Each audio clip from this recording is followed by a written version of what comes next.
Fans, I would ask that you direct your attention to the center aisle of the Memorial Field grandstand. And join me as we welcome captains number 3, Chris Patterson, number 52, Gino Michelli, number 53, Andrew Van Luling, and number 58, Jake Kicked-Off, and the rest of our Green Wave football team onto Memorial Field for tonight's game. The Green Wave coaching staff is led by, in his second year, head coach Ed Riley. The assistant coaches are Jim Daly, Scott Piper, Dave Lyons, Mike Rooney, Jason Brown, Steve McGuire, Bella Cabongo, Tom Shepard, Kalanji Cabongo, and Joe D'Antonio Jr.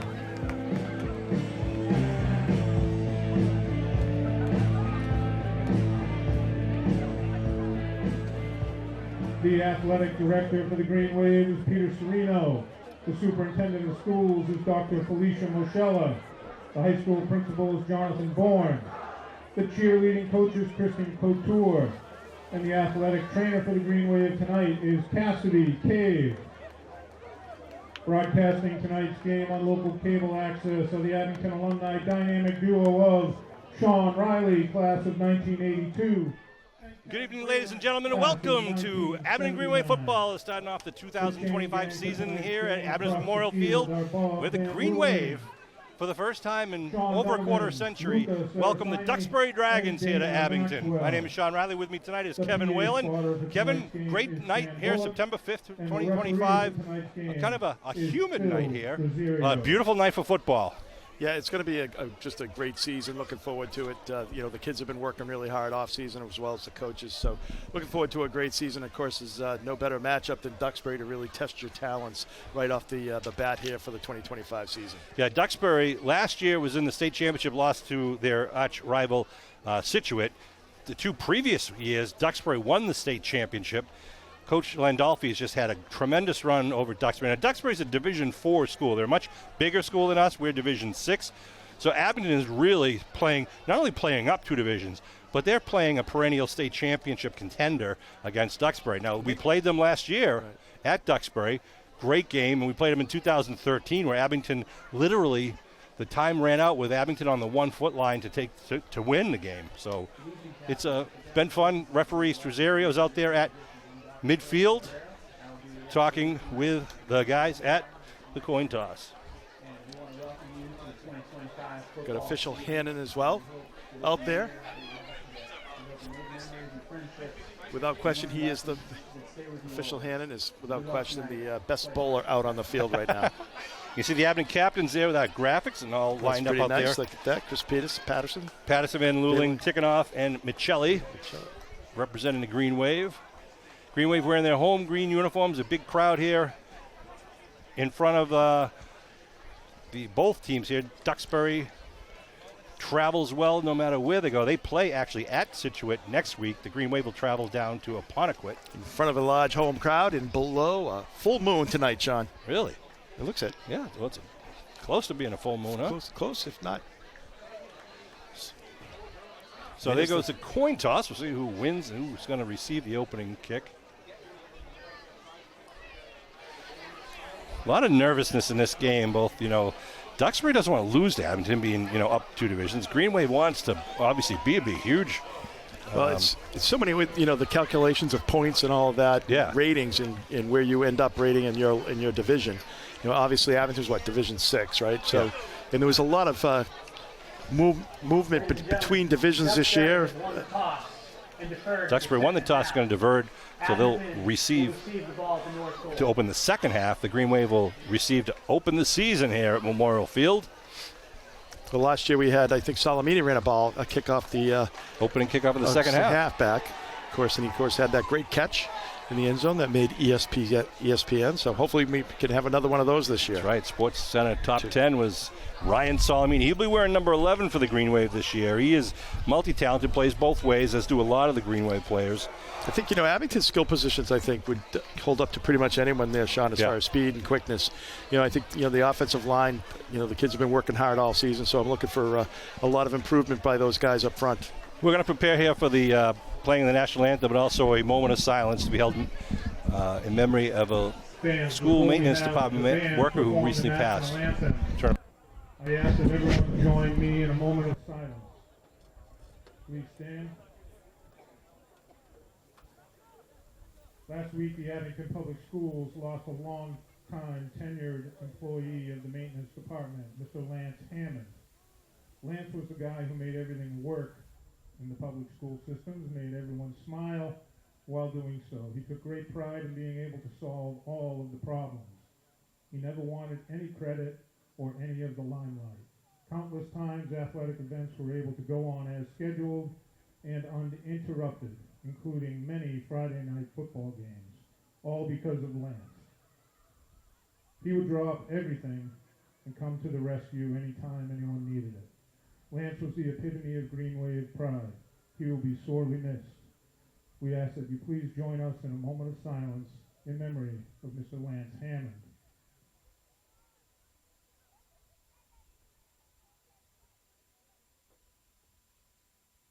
Thank you. Please continue to stand. If you're able, remove your caps and join the Abington High School Band under the direction of Mr. Tim Leonelli as we honor all that have served and continue to serve our country, giving their all to keep us free and safe with the playing of our national anthem.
By the Abington High School Marching Band under the direction of Mr. Leonelli. And you know, Sean, I'll tell you, like, I'm fortunate to live close by here, and I can hear the band practice, and I hear all their hard work. And over the last few years, you can definitely see the improvement the band has had. They sound great already at the beginning of the year. They do a great job. The cheerleaders will be performing for a brief time at halftime. And I think we're going to see a lot what Abington put together tonight. As you mentioned, they have a lot of skill positions. Jack Riley is the starting quarterback, taking over for his older brother Mike Riley. Jack is a junior southpaw quarterback, some new look. You're going to see Kingston Maxwell, number 18, tremendous receiver. We saw him in the basketball court. Excellent all-around athlete. Ryan Solomon, as I mentioned, he can run the ball, he can catch the ball, he can run back kicks. Great. Lee Spry, number 42, is going to come out of the backfield. He is a bull in the china shop. He plays angry. And then Naz Spalding, number 4. If you don't get him quickly, you're not going to get him. And then, of course, you got to keep your eye on number 2 and number 8, Brendan and Liam Ward, the Ward brothers. And do not overlook number 3, Chris Patterson. He is solid all around both ways. Well, I'm looking forward to a great year, and of course with Jack Riley stepping up in the starting quarterback position, they should miss a beat. Solomini and Erickson are back deep for the Green Wave, staring at their own 5-yard line as they kick to the northern side of the field. End over end kick, going to come Solomini's way at the 6-yard line. Solomini up over the 20-yard line, puts his head down, barrels over up to about the 27-yard line, where the Green Wave will take over 1st and 10. Ryan Solomini on the return to the Green Wave. Nice high kick there by Duxbury, good coverage. Green Wave has decent field position though at the 27-yard line. Playing 12-minute quarters here. Jack Riley wearing number 12. Yeah, I'm kind of weird talking about it, but number 12 was my father's number, and they retired it when he passed away in 2009. But Jack Riley, being not only the grandson of Jack, but also the namesake, was able to take over, take their number out of retirement, and you'll see him there taking the shotgun snap. Takes the handoff, he's going to roll left. Looking for plays now. He's going to just turn it upfield. He's going to pick up 6 or 7 on the play. Nice job there by the Green Wave. Nice. That's a nice play. Little rollout there. That was a design rolled out. If there was anything downfield, he could stop and throw it. Jack being a lefty, it's a little different look for the Green Wave. So they give him 6 on the pickup. A solid 5. That'd be a solid 5 on there. So nice job by the Green Wave. A little different look, I was saying, rolling out to the left, and Jack is a lefty. I think you're going to see a lot of, mixed offenses from both sides. Duxbury lost a couple of real hard-nosed running backs. I think you'll see them spreading it out, throwing it with 3 or 4 receivers. And the Green Wave, as I mentioned, has 3 or 4 talented receivers. Big question is going to be the line. Duxbury is a huge line. Green Wave want to look at it. It's gone out to Salamini with no one down there in front of him on the sideline with a 40 up to the 50 across midfield, then knocked out of bounds by number 11, Jack Carney. Nice block on the inside there. Great block. Wave. Sealed that end. Sealed it. And I think what happened was the Duxbury player got caught inside and was not able to get out there, given the lane there to Salamini, number 11. Nice job by the Green Wave. Green Wave right on the ball at the 45-yard line of the Dragons now. Riley's rolling again to the left. Round throws again out in the flat. That's Maxwell. Gets around one man, picks up a couple extra yards, gets it inside to 35. That's a first down. Moving the chains nicely. So that's exactly just a great play there too by Riley. Riley forced the defender to come up, who was covering Maxwell, kind of. So that left all underneath. That Riley just popped it over his head for an easy 7-yard completion, and Maxwell did the rest on that run. It's a first down. They haven't moved the chains yet. There they go. Chains gang wasn't even ready for that last play. Well, we've had a whole turnover of the chain gang this year, so it's. We got Dana Maxwell. Work in progress. There. We got Nash. Nash is retired. Van Luling. I think two Van Lulings? We'll get the names in a minute. Okay. All right, 1st and 10 now at the 34-yard line of the Dragons. Tight formation now for the Green Wave. One man in the backfield. Looks like Spry. It is. Riley now under center. Puts a man in motion. Gives us a Spry up the middle. Quick hitter. Spry, gets a good 7-8 yards right there. Good quick hitter right off the in that dive play, right kind guard, of by putting Naz in motion, everyone thinks it's going to be like kind of a pitch out to on the right side there to Naz. But of course, just feeding it off, and that's been a play that the Green Wave, whenever they've had good Super Bowl teams, they've always had. That play there where they could give it up to, whether it was going way back in the time machine to Bobby Lacerda, to go Branson. All those guys were able to pull that off. Paul Noble. Naz, number 4. And Spry, number 42, in the backfield behind Riley. Next goes to Naz now. Naz looking for a hole, steps up, gets over to 30, the 25, gets stopped very close to the first. Down. He's telling he's got it. This guy's saying he has it. Yeah, he said to get it up to the 23. That'll be enough for another Green Wave first down with 10:23 on the clock in the first quarter. I'm going to like this. It's like not a big play, type of drive here for the Green Wave. Hopefully, you want to make sure they finish it, but it hasn't been a big play. It's been kind of just, boom, 6-7 yards, but really systematically just slicing and dicing the Duxbury D. 1st and 10 now. Ball marked at the 23-yard line. Patterson out wide to the far side of the field. Spry, sole man in the backfield. Now they put Salamini in motion. They give to Salamini, go around the left side, turns the corner, and dives forward, pick up a good chunk again, about 4, maybe 5. Let's say about 4 yards. Of course, the good news too, inside the 25, you're definitely in 4-yard territory, 4-down territory here for the Green Wave. So it brings up 2nd and 5. Yeah, 5-yard pickup. That was just a nice run there, a good block, kick-out block. Salamini was able to cut up in behind his running on the off tackle there, and shoot up there and get the 5 yards. Naz takes a break, number 4. Number 22 checked in for the Green Wave, but I don't know who that is, not on the roster. Transfer. Spry in the backfield with Ward. A little movement. It is going to be a flag thrown. It's going to be. Is it offsides? They're talking about it at the line of scrimmage. I thought Ward might have been doing a little leaning. All right, it's against Duxbury. So they must have been a neutral zone infraction there against Duxbury. It might just be enough for the first down here. Here's the replay, Kevin. You can see. Oh yeah, right there. The Green Wave player moved one side. Yeah. Yep. But he came across. Yeah. Now the new rule is the defense doesn't have to hit the offensive line; just has to cross that plane. As soon as you cross that line, that the neutral zone there, it's an automatic 5-yard penalty. And it's now first down at the 13-yard line for Abington. Again, wearing their home green. Jack Riley, the quarterback, talking to his head coach and father, Ed Riley, who graduated in the class of '90. He was also a quarterback. Jack is the youngest of Ed's 3 sons. All 3 of them have been quarterbacks. Of course, Kayla is the sole soccer daughter. player for the Green Wave, right? Yep, about to graduate from Elon. Spry in the backfield. Patterson out wide to the far side. Ward on the right side tight. Man in motion. They give to the motion man number 22. He's going to be held up at the line of scrimmage. Number 22.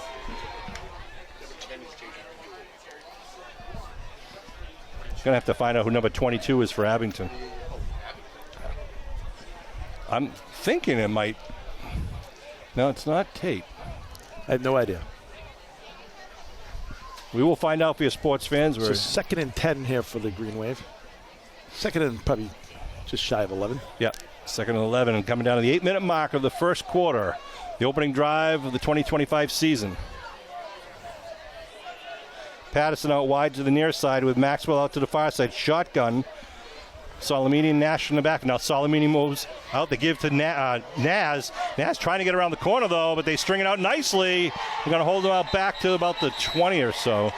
Well, I think, they're going to probably put about the 6. Yes, 17. Yeah.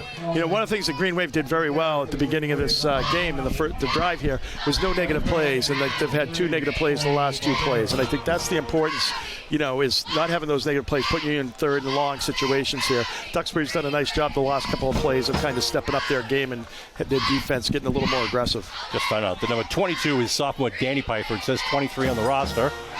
And he is the younger brother of number 51, Matt Piper, the junior lineman.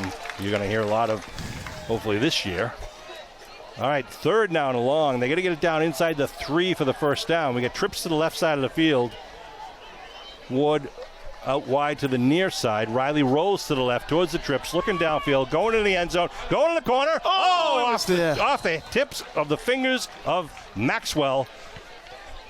It was right there, just good coverage. He threw it right where the only place he could get it, and Maxwell did everything he could to get up that, take that out of the air. So it brings up 4th down.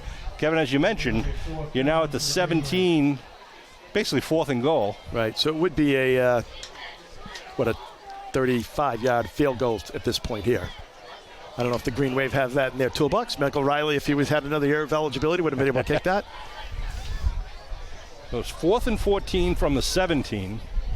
Of course, Green Wave will be going for it, as always. Ben Luling out to the ball, the center. 2 wideouts to the far side. That's Maxwell and Solomini, 18 and 11, respectively. Uh-oh. We're going to make it a little bit longer. I'll make it 4th and 23. Yes, so it's going to be 4th and 20 here for the Green Wave. Good ball. Ball start. Offense, 5-yard. It looked like there was confusion coming out of the huddle exactly what play or what formation they're running out of. So they're going to think about it again from the 22 now. And obviously the count. Yeah, right. John Riley and Kevin Whalen bringing you this Abington Green Wave football action with Matt Lyons, Paul Watson, and Dave Bowen, along with Kevin Tachi himself. Also Abington Cam interns Nathan and Aiden Calcano de Silva and Drew Flaherty are in the house. Appreciate all the work that those guys do. I was going to say, Sean, so they have to get it all the way down to the 3-yard line here for a first down. Right. Solomini's in the left slot. We got 2 wideouts on each side, and now they put Patterson in motion to the left. Riley's going to roll left. Maxwell just an alley-oop to Maxwell. Going up. Maxwell goes. Maxwell has it. Touchdown, man of Muskegon. What a play by Maxwell. Up and over and just picked it out of the hands of Duxbury player. I'll tell you right there, that was a great job of coaching. What they did was they showed kind of 2 on both sides, and then they brought the other side. They moved the other guy over to have trips like to isolate Maxwell, so the guy would be on his own over there on an island. And there you go with Maxwell. The help is just a little bit too late there for the Duxbury player, and Maxwell jumps up and over and grabs the touchdown. And first touchdown, man of Muskegon of the year. That's right. But 6:46. So a 73-yard drive for the Green Wave. Now we'll go for the extra point. They will kick with Patterson to hold. Tate Erickson for the try. It's blocked. And is blocked. So it remains 6-0, but a nice opening drive there for the Green Wave. A couple of hiccups toward the end, but they capitalized. I was going to say, Sean, exactly. It's a good thing. I mean, they went from the 27 all the way down, you know, and then they really didn't have a negative play until they got down to about the 13-yard line there. So it's just unfortunately one of those things where they had a couple of them. But, you know, Maxwell and athleticism just bailed them out there, and a great throw by Riley. I think you're going to be seeing a lot of that this year. You can just throw it up, and Maxwell can just jump through the roof and out-leap everyone. I tell you, you know, it's hard to have a lot of good quality high school receivers, but I think it's even harder to have a good quality defensive secondary. And so when you get guys like Solomini and Patterson and Maxwell lining up to go out, who do you cover? Yeah, pick your poison. Right. Exactly. I mean, all three of them are talented guys, fast guys, speed guys, quick guys. So it's just difficult to pick any one. And I think the Green Wave in that situation where, you know, it's kind of you're going to go in the end zone for a jump ball type of thing, then Maxwell is definitely your guy. Not that the others aren't, but Ian McNeil, number 4, is going to be the deep man at the 5. Green Wave waiting for the whistle. Kind of setting up for like a fake onside kick here. And I'm not sure if Erickson's doing the kickoff or it looked like number Maxwell 26. Or looked like 26, Nick Johnson. Yep, it is. You're right, it's Johnson. Nick Johnson, a junior, to kick off for Abington. 6:44 on the clock. The right-footed kicker up high and caught right at the 31-yard line, and then taken down quickly at the 36.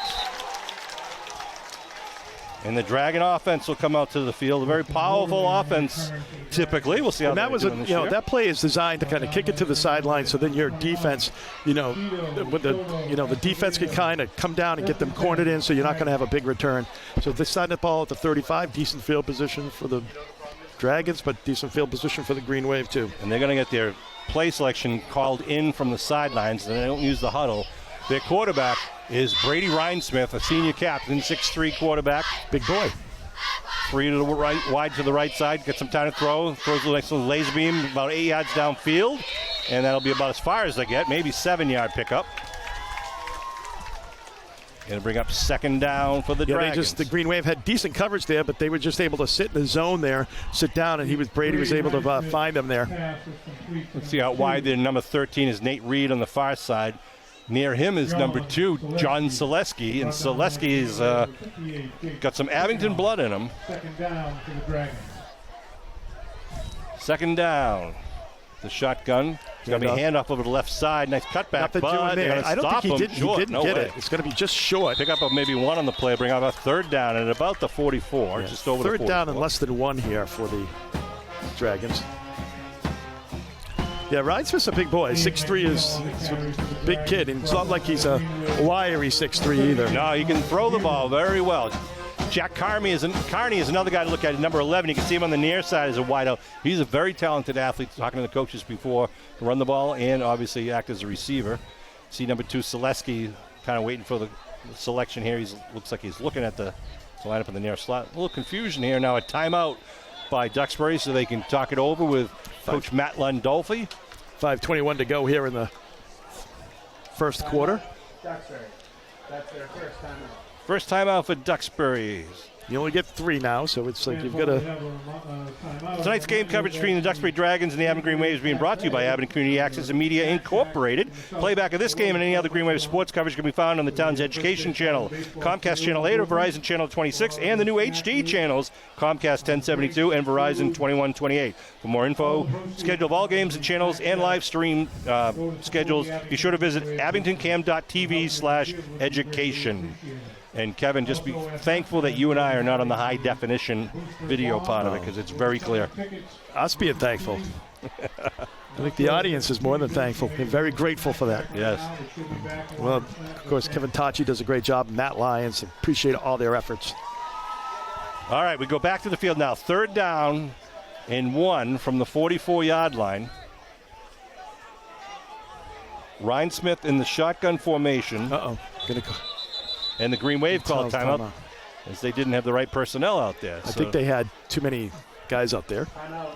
Don't want to give them the free 5-yard penalty. They gave them 12. 5:21 left on the clock. And they marked it, so this is a full yard they have to get here. So this is an important play. I wouldn't be surprised if Duxbury went for it even on 4th. I think, it's such a big thing now for high school coaches just to seem to go for it all the time, no matter what, if you're close to the 50. Well, you know, if you got talented offensive players and a good line, it's really hard for a defense to consistently stop you. Well, and if you have good faith in your defense as well. So let's look for a little Dragon fumble right now. A little turnover is always nice, Sean. That's right. Flipping the field. Both teams now starting to break their huddles to get back into the middle of Memorial Field, which was built back in the 1930s and 40s. Really in the 40s as a tribute to the veterans of Abington. Well, you could see like number 51 Pfeiffer is much bigger this year. Ryan Smith with McNeil in the backfield. They give it to McNeil. McNeil goes to the right side, breaks it over, and it's going to be taken by Solomini. Got him, but there's a scrum, and he gets down to the 45 on the other side of the 50. So they got 1+ and a first down here now for the first time in Green Wave territory. Nice job there by Duxbury pushing that pile in that second effort. Yeah, they put Eddie Murphy, number 7, in motion over to that side where the dive was. Kind of loaded up. Again, we await as the play selection comes in from the sidelines. Ryan Smith and McNeil in the backfield. Looking to throw. Big rush from the corners. Ryan Smith going down. He's got a man open and overthrows the intended receiver. It looked like that was that number, let's see what that was. Number 11, I think. Number 13. Number 13? Like. Oh, Nate Reed. Wow. Wide open. Nicely thrown ball. A little bit too deep, obviously, on the play, but it was a nice spiral. That looked to come out pretty easy, though. Had some good pressure coming in from the corners by the Green Wave. And brings up now second. He might have wanted to get a little more loft on that ball. Yeah. Well, first game of the season. Everyone's still trying to learn their timing. So 2nd and 10 here. 4:47 to go in the first quarter. Loaded up on the near side, looking for a little bubble screen outside. Bobbled and incomplete. Yeah, he never had a handle on it. Nope. So it'll be 3rd down and 10 from the Green Wave 45. Big play here for Duxbury. You'd still think they would go for a 4th down being in Green Wave zone, but Jake Falls comes in at number 1 here for number 5. Gavin Hammond. Big T for the Green Wave. Going to check out Abington along with Pfeiffer, number 51. Green Wave is kind of moving to a defense for a passing. Looking to throw. They put it down the right side. Got a man open. Get the first down at the 30-yard line. Brings it down to about 27. Just looked like just a quick out. Yeah, the Green Wave's going to do a little tightening up on that, on the under routes there. They're giving a little bit too much cushion. Hit him right in the hands. Nice throw by the senior quarterback, Brady Rhinesmith. So bring up 1st and 10 now for the Dragons. Nice route though, getting down to the stakes there and then turning. A lot of offense already early in this game. Who has the ball last, Sean? That's right. Ryan Smith, again, number 9, with Ian McNeil, number 4, in the backfield. Now they look for a change of play selection from the sideline. When both teams are moving the ball like this, Sean, you're not going to have that many opportunities to get the ball. So you got to take advantage of every time you get the ball. You got to make sure you get in there and score. Give up the middle to Neal, gets tripped up. That's a nice play there, up the middle there. Is that I believe that was Brady, yeah. Nice job by number 60, Brady Augusta. Number 60. That's what I thought it was. Brady's always had a great nose for the ball. Even when he was down in youth and in freshman, he just seems to know where the ball's going before everyone else does. Absolutely. He had a great year last year as well for the Green Wave. So looking for a lot of big things from him and the other line guys on the line. 2nd and 9 now. The ball marked just outside the 25-yard line. Again, they got 2 wideouts to the right side, 2 stacked, tight, I guess, on the right side. Now they spread out Worley out wide. He's looking the near side, puts it up, going down the sideline, and it's going to be off the fingers of the intended receiver. Jack Carney. So 3rd and 11. 3rd and 9 here for the Dragons. They'll be likely, they're going to obviously going for this 3rd and 9. I'm just looking who they're bringing in right now. They got Gavin Hammond, number 5, just came in. Got McNeil out there, number 4. Yeah, they had a problem with Nate Reed's helmet. Not sure if he got back in the game, number 13. The shotgun. Ryan Smith looking. Screen. Gets a screen underneath. Gets enough for the first down. He's still on his feet. Gets it inside the 10. Nice play selection right there by the Dragons. Yeah, the Green Wave definitely bid on that. You could definitely see the Green Wave. Nice setup there by the Dragons. And now they bring it inside the 10-yard line, marking it to 7. First and goal now for the Duxbury Dragons. Yeah, the Green Wave D has done a nice job of shutting down the run. Last year, Duxbury was able to run with abandon on them, Sean. So they've done a nice job so far. He's going to stop giving up that big 3rd and 10 play. He's Ryan Smith keeps it to the right side and gets stood up. I see a helmet fly off of somebody. Yeah, I don't think he got anything there. Nice job by the Green Wave D. Good couple people, good gang tackling there by the Green Wave. Tucker Henderson, number 63, had his helmet pop off, so by rule he has to come out for one play, unless they call it timeout, but they're not going to bother with that. So bring up second down. Ball marked at about the 6-yard line, right at the 6-yard line. Again, Neal in the backfield. Ian Neal with Ryan. Oh, ball's loose, flag down. Looking to throw in the corner. Picked off by the Green Wave. We'll have to wait and see what the flag is. I think he's going to call it. Looked like it's an offensive motion play, Sean. Patterson just the way the setup. with the interception in the end zone. There's a flag out here, too, so I don't know. I think it was either formation. Is it formation? I think it's a formation. We'll see. A huge break for the Green Wave coming up big. Well, let's see. If it stands. Well, let's hope. I don't know if that flag in the backfield near the quarterback. Usually because they had it on there and there, so I'm thinking. Green Wave is saying it's against Duxbury. Yep, I think so. It was formation probably. 2 guys in motion. Let's listen to referee Stragerio. Coach Landolfi is trying to get in his ear first before they tell the rest of us what's going on. He's saying that it shouldn't be a flag. I mean, not a flag, but it shouldn't be an interception that should have been blown dead. They are continuing to discuss it on the field. Do we have to go to New York already this year? 1:51 on the clock here in the first quarter.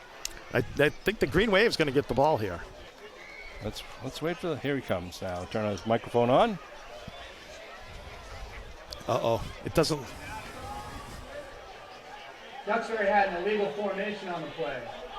Abington intercepted the ball in the end zone. The result of the play is a touchback, and they have elected to decline the penalty. It's first down, Green Wave. All right, huge play there for the Green Wave. Patterson with great coverage in the end zone. You know, negative plays and turnovers are the things that really can kill a team there. Duxbury really didn't have any negative plays on that drive, but of course the big sin there is the turnover there, and nice job by the Green Wave deep coming up with that. And we were talking about that, Sean, that, you know, the skill position players, they flip-flops to the other side, too, right? And then when you get down into a compressed zone like they were with a gold line stand there, a lot less area that the Green Wave has to cover. Liam Moore out wide on the near side. Maxwell out wide to the far side with slots on each side. Jack looking to throw. He's going deep. He's going. And the receiver fell down. Picked off by the Dragons back at the 47. Turned around and going to be brought down. Oh, he's still on his feet. Gets it down to about the 13-yard line. Wow, what a turn of events that is. They had the ball at the 7. They coughed it up in the interception. I think and then they're going to call a horse tackle, but there was no tackle. Check that. Wow. Flag on the field. Flag on the field. Yeah, Maxwell was kind of coming down. He just lost his footing there. It looked like he didn't think the ball was coming to him. It seemed to be slowing up, and then he turned up to look. During the return, illegal block in the back. Good. Duxbury. That's a 10-yard penalty for the start of the foul. First down. Oh, big break there for Abington, at least as far as where they field position-wise, absolutely. But, you know, obviously you want to take advantage of that turnover there. Gives you a little more breathing room. So we had some back and forth here on the turnovers. First and 10 at the 43 of the Green Wave. So, Duxbury with the ball, 1:35 in the first quarter clock at the Abington 43-yard line. Let's see if they've thrown a couple of long balls here, trying to stretch out the Abington secondary. Check that. First and 10 Dragons on the Green Wave. Jack Carney, number 11, wide out in the near side. They've gone to him a couple times and got Selesky in the slot, number 2. Ryan Smith in the shotgun, as we might see all night. McNeil shifts over to his right. Reinsman looking left, going right over to McNeil. Oh, nice pop in the back, behind the line, really. Who's that? That was Augusta with a great defensive play. That was a great play, great read. Came up, got him behind the line of scrimmage. A nice negative play there by Augusta. Nice job, Brady. Here comes the replay. Running back goes out. He had that smelt out. A 6 and a 0 coming right at him. He actually covered 2 guys on that play, too, if you can go back. But it's like number 1 was out there in the thing. He had him covered, then he kind of dropped off of that when he went underneath until was able to pick up the tackle. What a great play, great defensive play by Brady. Lost of 2, back at the 45 now, 1st and 10. Trips to the near side. They're looking this side. A lot of time, throws it up. He's going to complete it at the 30-yard line to number 11, Jack Carney. Yeah, they just took the inside route there and was able to throw a bullet there to him. So Carney's got great hands. Yeah. 48 seconds and rolling here in the first quarter. Well, it's tough because, you want to have, keep them on the inside because you have help there. But the other time, the problem is it makes it a little easier on the inside route, which he just took advantage of there. Again, 2 items to each side. Big pressure. Gets away from one man. Now going to try to tuck it underneath, but he's going to be spun around. He's still on his feet. Gets it about 3 or 4 yards downfield before a bevy of Green defenders gets to him. I didn't get the number of who got to him first. You know what? Right there, number 11 got popped by Ward on the line of scrimmage. And I think that's what you might have to do, Sean, to him. It's like just hit him at the line of scrimmage. You throw him off their route. 10 seconds and rolling right now. See if they try to put in another play or if they're going to take a break and wait for the second quarter. Looks like they're not going to have time. The clock is running out, and the teams will go to the sideline. So a very exciting first quarter. Green Wave come out on top score-wise with a 6-0 lead. Duxbury will have the ball to start not only the second quarter, but they'll also start it with the third quarter. Duxbury was able to make some plays when they needed to, but obviously the Green Wave was able to answer with the big turnovers. I think that's kind of the big drive there that the Green Wave was able to kind of finish to start off the game to make the score 6-0. Chris Nagel's mentioning it right now, and if you're listening to this game before September 14th, Sunday, September 14th is the 45th annual Music Parents Craft Fair up at the high school. Great Christmas shopping. They go from 10 in the morning until 3 p.m. The 45th annual Crafts Fair by the Music Parents. I've been needlepointing all summer, Sean, to get ready for it. You stockpiling your stuff up, I have been. Attaboy. Designs by Kevin? Designs by Kevin, yeah. They're quite exquisite. Wow. Good Christmas gifts. 12 minutes fresh on the clock here to start the second quarter as we will reverse direction. So Duxbury will be going left to right on your television screen. As darkness starts to fall across the field here as we just passed the 7:30 hour. That moon you were talking about looks a little bigger as it gets darker. Just not quite a full moon. It looked like it was going to be, but just a little shade off. So it's going to be second and about, 6 here, Sean?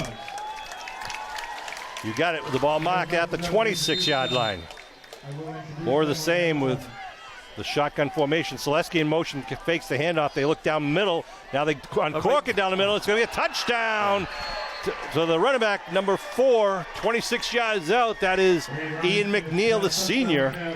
But somehow the Green Wave's going to have to take the middle of the field away because I think that's where his bread and butter is. I mean, he throws a very good ball. Ryan Smith does, but it's just the Green Wave's going to have to work to try to take the middle of the field away from him.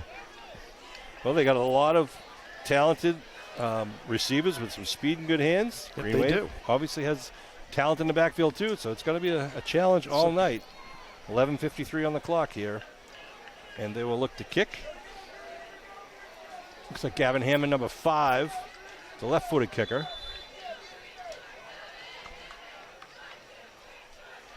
Waiting the snap. Falls down, kick is up, and it is good. So that's the difference right there is the 1-point kick. Dragons take the lead. With 11:53 left in the first half. The score is the Duxbury Dragons 7, Abington Green Wave 6. Be interesting to see the Green Wave get the ball back again, Sean. Work that way down the field again. That's the thing. Like the Green Wave really has had the ball for one drive and then the one play. So It's like you're not going to have many opportunities when you have two good offenses that are able to, run the ball and take time off the clock. Yeah, just looking at it quickly. Let's see. Abington had the ball for 5 minutes and 14 seconds, and then for that one play, which was about 16 seconds, So really for about 5.5 minutes out of the 12 or so minutes in the first half. So almost, equal, half and half, yeah. Time of possession's equal, so. The Dragons will tee it up. And that will be Hammond again to kick off. He just did the PAT. And back deep for Abington will be number 5, Tate Erickson, the sophomore on the far side, with the senior number 11, Ryan Solomini on the near side, standing at about their own 10. Hammond with the kick. Squib. Going to go to Erickson at the 13-yard line. Got some room. Oh, he gets upended. He had an open him, a nice return up to the 32-yard line. That's good. Nice job just running straight ahead and getting what they give you there. So nice job by Erickson and the Green Wave return team. Number 15, 1st and 10 from the 31-yard line. 1st and 10, Green Wave.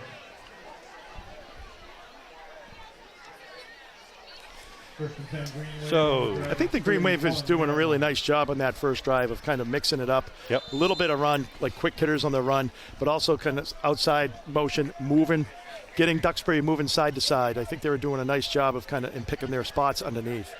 Maxwell out in the near side. Patterson out to the Y side with Brendan Ward over there, number 2. Now they put him in motion. This give is to Naz, trying the right side, trying to get up to the can't get back to the line of scrimmage, though. Yeah, lost about 2 yards there. Great pursuit. A little extracurriculars after the play. And I think that's going to go against the Green Wave, it looks that way. It's always the second guy, Sean, that gets caught. Not going to say his number, but I know his father knows who it is. So they'll likely mock it back from the 29-yard line, which is the line of scrimmage, well, where the tackle was made. The infraction's at the 40-ish.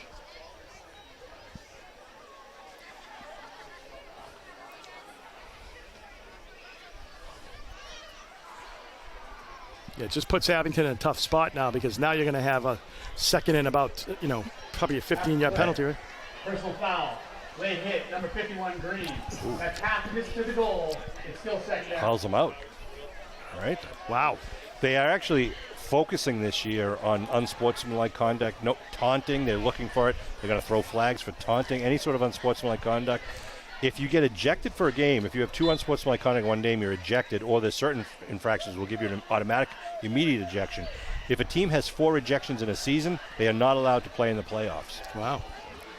All right, so the ball is now marked where? At the 15-yard line. Offsides.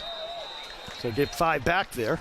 It's like chess. I know. They got to get it. Green Wave has to get it to the 41 for the More first like down. trouble. You go ahead, you go back.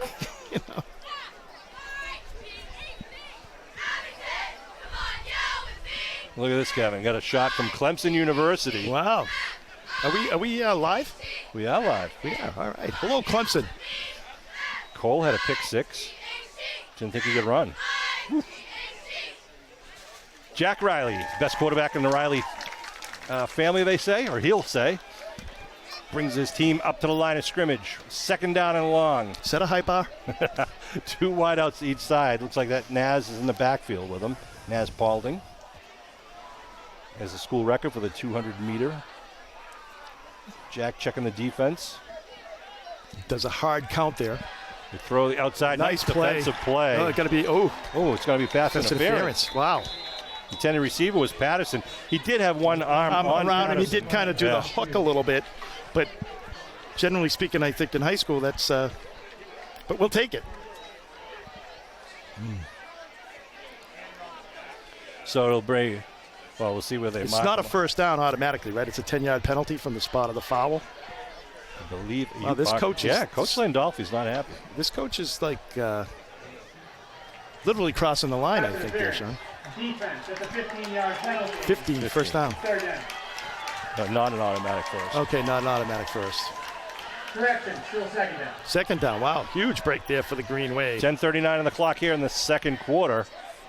Wow, that bails them out. It does. It kind of reverses the penalty for the unsportsmanlike conduct. Now that brings the ball back up to the 34-yard line.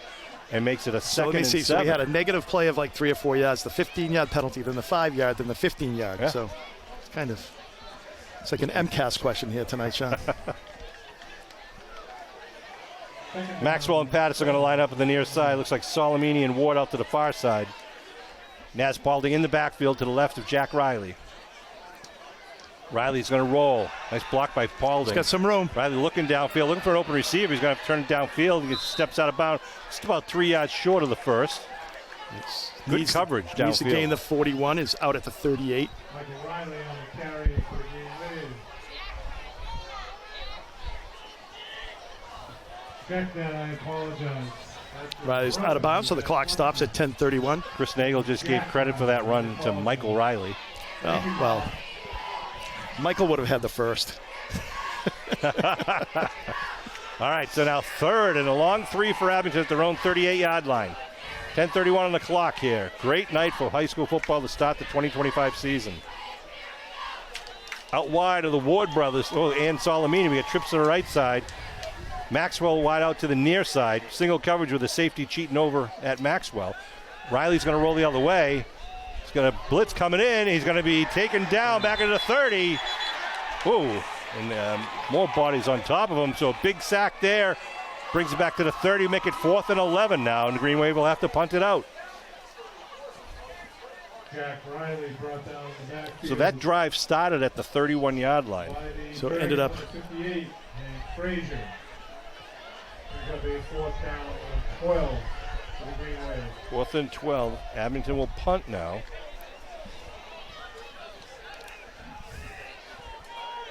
It's going to be Maxwell. Yep, Maxwell the punt. Duxbury sends one man back. I wonder if they're going for the block here. Number 13. Maxwell, a line drive kick, and they're just going to let it roll and bounce. And it's going to take an Abington roll inside the 30 down to the 26-yard line. So good job there by Kingston Maxwell and the punt team.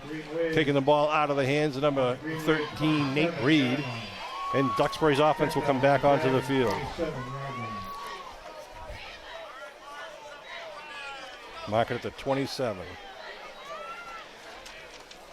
9:34. This second quarter is not. It seems to be just be. The first quarter went by fast. Yeah. It's like it's always the second quarter there. Does that bother you, Cal? No, not at all. In November, maybe, Sean. Yeah, right. All right, Duxbury with the ball at its own 27-yard line with a 7-6 lead here in the second quarter. Duxbury sending an extra player in. 1, 2, 3, 4, 5, 6. And it's pretty good that they did because now they have a full contingent of 11. Handoff. Ball loose! Ball's on the ground! Green Wave ball! Green Wave ball! What a play. Who was that? Number 52. It looks like Gino Michelli. Gino Michelli with the big recovery. Knocked it out. Knocked it out and got a, wow. Textbook defense there. 2 big turnovers for the Green Wave and see if they can capitalize on this one with the ball marked at the 18-yard line. It'll be 1st and 10, Green Wave. Woo! Short field. I think, you could use Spry here, number 42. Watch look number at this. 52. He gets his hand in there, the big pop right at the ball, bangs it out. Pounces on it like a cat. Michelli. Nice play there by Gino. See if the Green Wave tries to do a little bit more running here, Sean. I think, the thing is, Duxbury's pretty fast sideline to sideline, so it's really tough, I think, to get outside. See maybe if you can attack in the middle there with Spry, number 42. Ball at the 18. They give to Naz. Naz with a nice hole on the right side. Pops it out. Pops it outside, stiffs arms a man, and gets knocked out of bounds about the 12-yard line. Nice job of running, about a 6-yard pickup by Naz. Kind of went right off tackle there and was able to pop it out. Nice blocking up front by Spry. And the offensive line. Yeah. Nice job by all of them on that right side. Looked like it was run out of bounds by Jack Carney and one other Duxbury player. And big number 78 over there is for the Green Wave. Tommy Muniz. They call him T, Big T. All right, ball's at the 12-yard line after that 6-yard pickup. Van Lewin comes over the ball. Patterson out wide right. Solomini and Spry in the backfield with Naz in the left side wing. They give to Solomini. Solomini looking for a hole up the middle. Gets stood up, though, as he approaches right about the 10. So it's going to be 3rd and about 2 here for the Green Wave. Yeah, nice chunky yardage, though, picked up the hard way by Solomini. Just notice the student body section is packed down there in the northern end zone. put a little set of bleachers down there, and kids enjoy it. Dragons 10-yard line. So it's 3rd and 2 on the 10-yard line. 8:16 on the clock.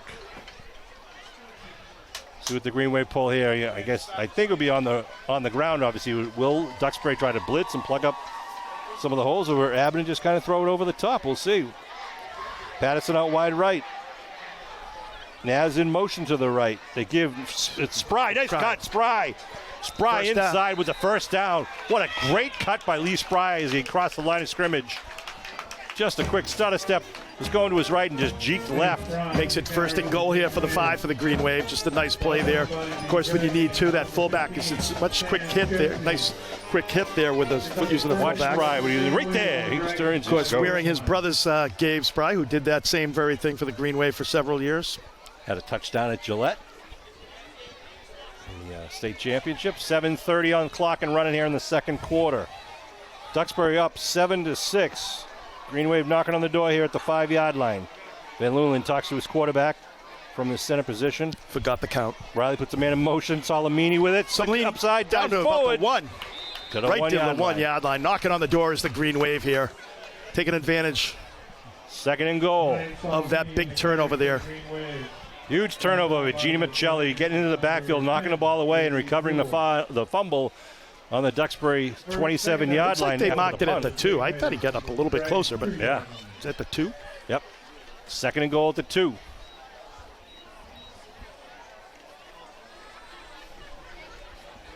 Who do you give it to? Spry, Salamini. I try to give it a Nah. Spry, I think. You got Spry and Salamini in the backfield. Naz out to the left side. You know what they do have? You have like a little bit of a. Spry with it, tucks it. He's Squeezes in. it. He's in. He's in from two yards out with no he's in. signal yet. There. What is going on?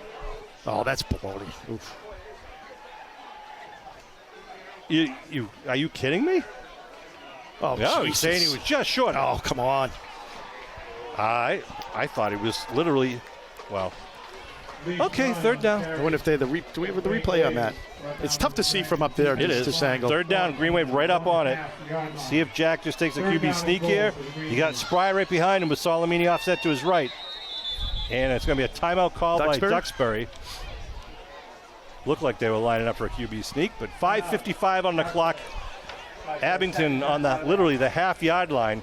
Here's the replay of the Spry push there. He's over. He's over. He His got arms pushed are back over. at the end. I don't know how he didn't call that. All the Abington guys, that's a tough break. I don't know if it's possible to see that again in slow motion.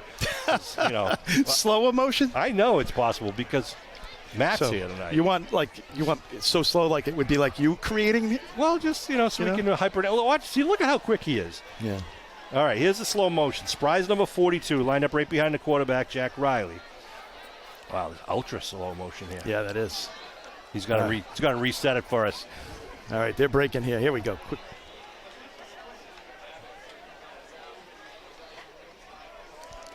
Well, we're going to have to reset it because they're getting back out on the hopefully we got a score whole this game to touchdown. show It's it. irrelevant. 5:55 Thank you, Matt, remaining for the here effort. in the second quarter. Green Wave at the inch line here of Duxbury. Abington right out on the ball real quick. It's going to be From 4th down. underneath. I don't think they got it. It'll bring up 4th down from about the 1 or whatever they're going to mark it. And the clock rolls at 5:40. They do mark it again just outside the goal line.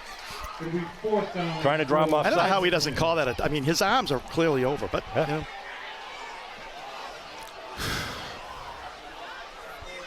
know. So Duxbury's a flock of geese coming by. No. So, Duxbury's just going to try to clog up the middle there with some of their big bodies. Well, you got to be able to get this, and that's the thing. So 5:13 here to go. Riley under center. It's a man in motion. It's Naz. Gives Spry. Dives Spry's forward. in this time. Stands up. Touchdown! Manamuski again. Lee Green Spry. Wave doing a nice job of taking advantage of that big turnover by Duxbury, taking the lead once again to 12-7. 1 yard Green out. Wave think the Green Wave will go for 2? Probably.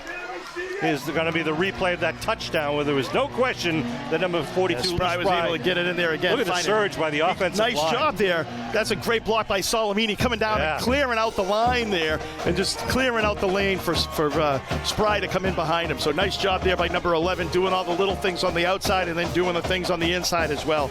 A little help with the line there. Great job by Salamini. Great job by the offensive line. Green Wave takes the lead 12-7. Green Wave short a man. And now looks like they might be going for, I think they would go for 2 here, right? Yeah, generally they would. Lee Spry on the 1-yard touchdown run for the Green Wave. So it only goes down as a 27-yard drive, but a key turnaround of events there. Riley in the shotgun. We got 2 wideouts to each side. Maxwell in motion.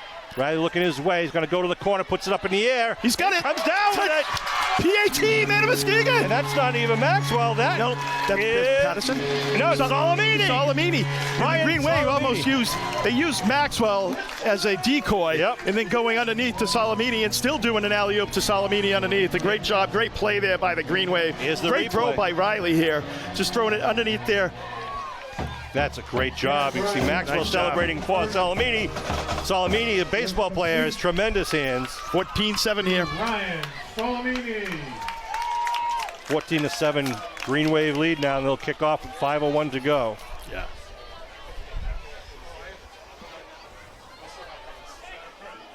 Abington will kick off. Going right to left across your television screen. Abington really holding their own and then some against this Division IV powerhouse right now. Yeah, they moved down from D3, right? Who, Duxbury? They keep switching. I don't know. I think they did. I thought they were D3. And then actually, I have a breakdown of it. It's kind of like everybody moved down. It was total chaos this year in the division of brackets for football. Green Wave stays at number 6. I think they're pretty much the only team that did. 5:01 on the clock.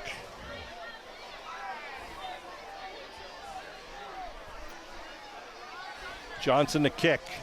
End over on kick. Bounces at the 30, the 20, rolls down, picked up at the 11-yard line. Return up the left side. He's going to break it and still on his feet, but he's going to be taken down as he crosses midfield. A great run back. Is that 26 that made the tackle, too? I think it was. Yeah, I think the kicker made the tackle. Himself by Nick Johnson. But that's why you try to angle it. That's why you try to angle it a little bit there like you did the first time. But a nice kick. It got all the way down to the 11. They mark it at the 46. Nolan McDonald, number 74, is in there for the Green Wave. Junior. 47, I guess it is. So Duxbury in Abington territory. Yeah, at the 47-yard line. 4:50 on the clock here in the first half. Abington up 14-7, looking to throw. Pumps, throws it across, ball's in the air, and it is picked off! Picked off, Green Wave! Unbelievable! Great defense, and that's Salamini again with those baseball hands with a diving grab. Duxbury's going to be haunted by Salamini making diving grabs against them. Holy cow, number 11 comes up big. Deflected here, little old tip drill, and that was the middle linebacker, 50. Nice job by Salamini. Was it 58 or 53 for the Green Wave? I'm looking for his number right there. I think it was Tickenoff. I think it was Tickenoff made the 58 tipped 58. Tickenoff made the tip there as the linebacker kind of falling back in coverage was able to tip it. The old tip drill comes into play here, and Salamini was Johnny on the spot to pick it off. So great job by the Green Wave. 4:41 now on the clock, and Abington takes the ball back with another Duxbury turnover. Got 4:41 to go here with 2 timeouts, so got plenty of time here to take advantage of this another turnover here. Tight formation for Abington. 1 man out wide is Patterson. Looking to throw is Riley. Riley's getting fleshed out of the pocket. Now he throws low. Nice connection at the 40. It's Spry. Was it Spry? Yeah, Spry, number 42, picks up about 3 on the play. Nice job. Picks up 3 in the clock, continues to roll. Abington will be happy. And that was you take that 3 yards all day long because that could have been a huge negative play for the Green Wave. And, Riley was able to get rid of it to the underneath guy, and Spry did a nice job of picking that up. Brendan Ward, number 2, checks in for the Green Wave. Ben Luling leads his team of linemen out there. Got Gino Michelli, Jake Tickenoff, Matt Pfeiffer, and Tommy Muniz.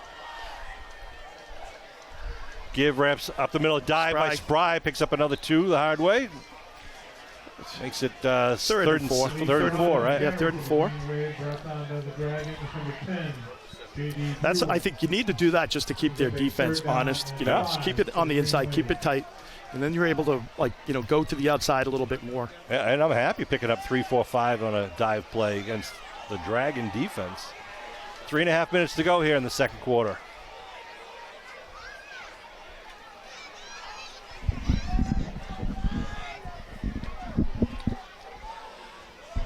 Green Wave would love to move the stakes here in this play. They send wideouts to each side with a slot. Now they load up on the other side with Patterson, Solomon. They pitch to Naz. Naz turns the corner. Naz looking for the first down. Steps up to about midfield. He's got the first down, whether it's the 49 or the 50. Nice block out there by the Green Wave.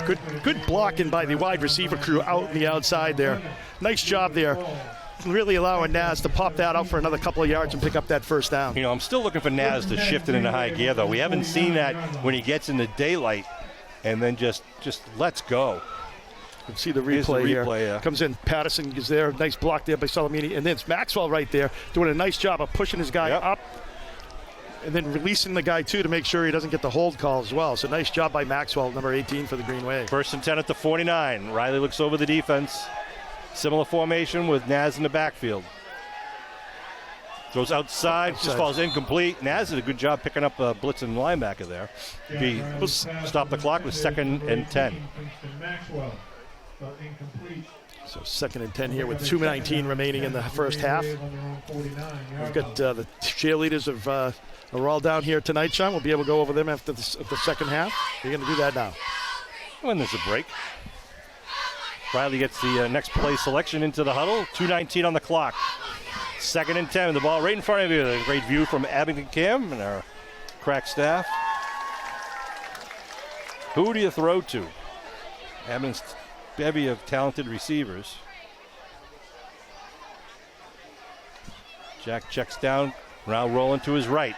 Looking downfield. He's got a pressure. Got to lose it. Fumble. That's a fumble.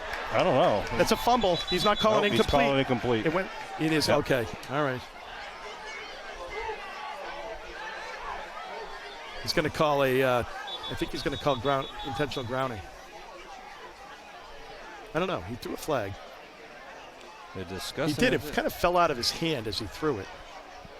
It would be 3rd and 10 at the 49. It's going to be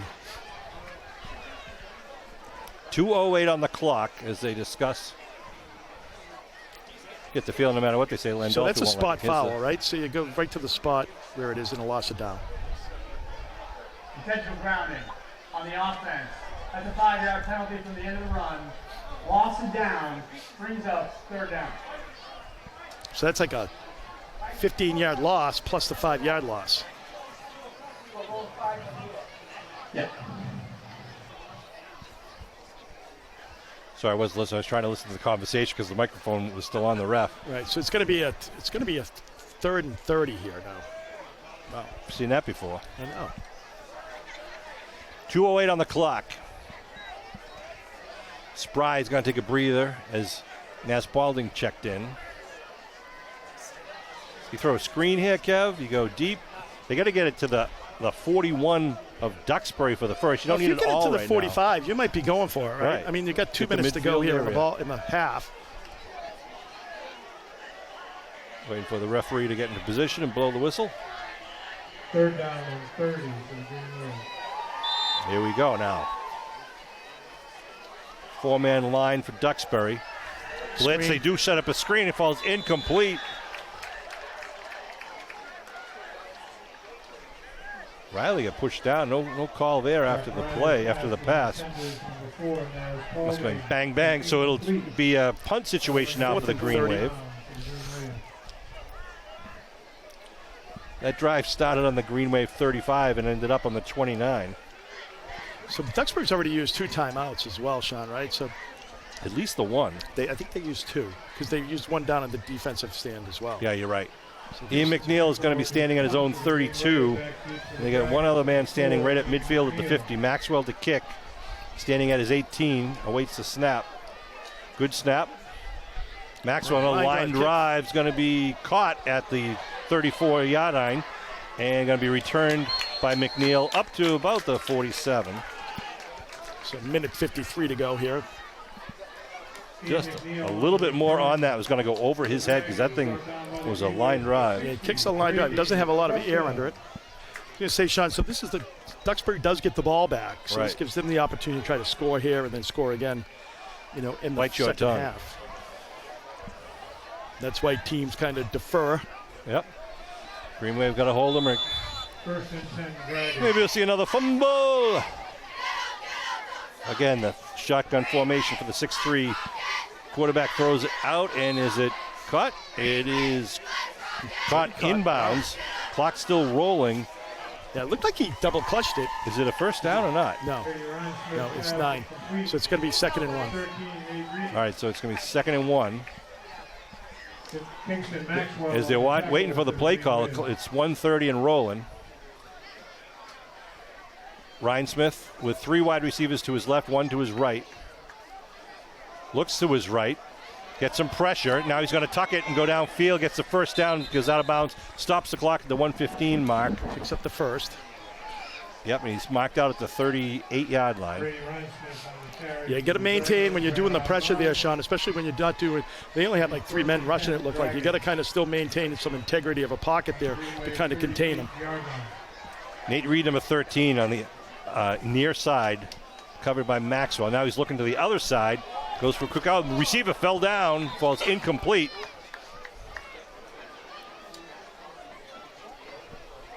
Clock stops at 1:10. Brady Ryan Smith's pass was intended to number 11, Jack Carney. Bring up 2nd and 10. Good break there for the Green Wave. He had a cushion there, but he fell down in the grass. Duxbury used to playing on turf. Yeah, and this grass is a very thick grass as well. Yeah. So a lot different than turf. Probably plays a little bit slower. Ball to 38. Ryan Smith looking hold. downfield. Oh my gosh. Outside. Yeah, pulls up. Picked again. Picked again. 23-yard line. Spry going down the right side. Spry from the 23 crosses the line. It's going to be still on his feet. Really? He's on a 3. The 25 cuts it back again down to the 13-yard line. Dave Spry. Holy cow. Lee Spry. Lee Spry. I'm sorry. Lee Spry on the interception. I should have known. Gabe never had that kind of speed. Wow. What a play. What a pick. What a number 42. Here's the replay. They throw it down, and Spry goes tied. Spry takes it right at the 23-yard line. And then look at his teammates just turn and just try to escort him down there. See a couple of blocks downfield. Wow, what a huge block there by number 9 for the Green Wave. That's Nick Vachon. Yep. Nice play there by Vachon. Just a great block. And it goes down at the 13. So now Green Wave with the ball at the Abington 13. I think they have 2 timeouts, the Green Wave does. They have at least 1. You see here. 54 seconds on the clock here. Abington would love to score another time before they take the break for the half. They give to Paulding. Paulding catches it, spins, still on his feet inside the 5-yard line. Gets it down for the first down. They're saying second down. As Paulding. Where they put him? They put him down at the 4. Clock is ticking. You want to hurry up. You want to hurry up this. Maybe call 2 plays because you want to be able to get as many plays as possible because you have potentially 5 plays here to get this done. 30 seconds and rolling. Second down and 1 to the Green Wave on the Dragons. 2 men in the backfield by Riley. Riley gives to Naz on the right side. Nothing doing. Naz dives forward. He'll get the first. It's going to stop the clock at the 2-yard line. Stop the clock. Got to call a timeout here or spike it or something because you got 13 seconds. You really got 2 plays here. Brought down by the Dragons, number 1, Jake Falls. Green Wave calls a time. So we've got first and goal from the 2. 13 seconds to go. Gosh, so that's the 4th turnover by Duxbury in the first half, right? Yeah, with the interception by Patterson. In the end zone, interception by Salamini, interception by Spry, and then the fumble by Michelli. Wow. Covered. Holy cow. What an exciting first half here to start the season.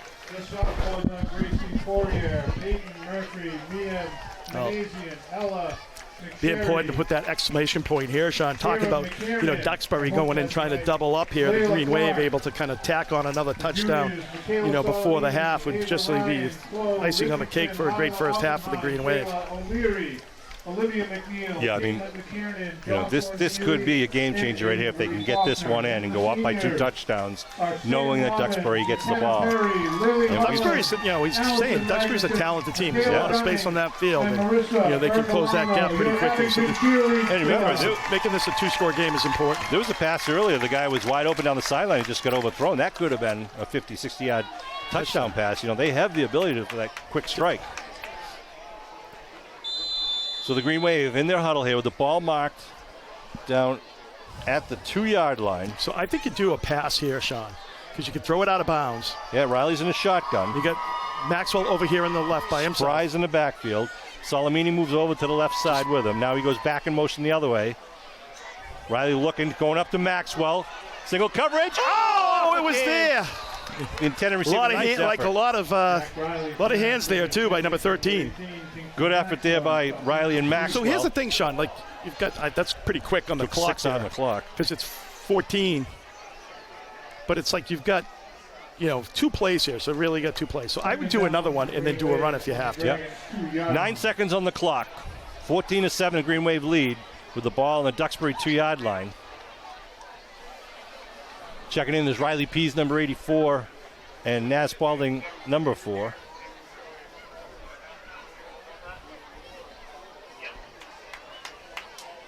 Maxwell comes out to the sidelines, and we see what happens next here. We got Patterson out wide right, Salamini and Spry in the backfield. They might try to punch this one in right now. They do. They give it to Spry. Spry dives. Penalty. There's And a flag on the field. Where's the flag? I missed that. Over here on the right side.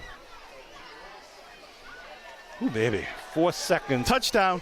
Are they saying touchdown? I don't know. Abington's starting to celebrate. It's against Duxbury? But the problem is you don't get the time back on the clock. Well, if it's... No one gave the touchdown signal. Van Luling's asking for it. Here's the ref again. Red ball. Encroachment. Defense. Half the distance to the goal. Still 2nd down.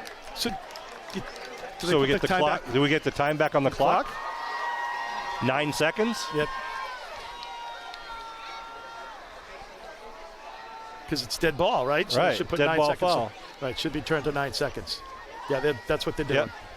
And he's going to make the instructions from...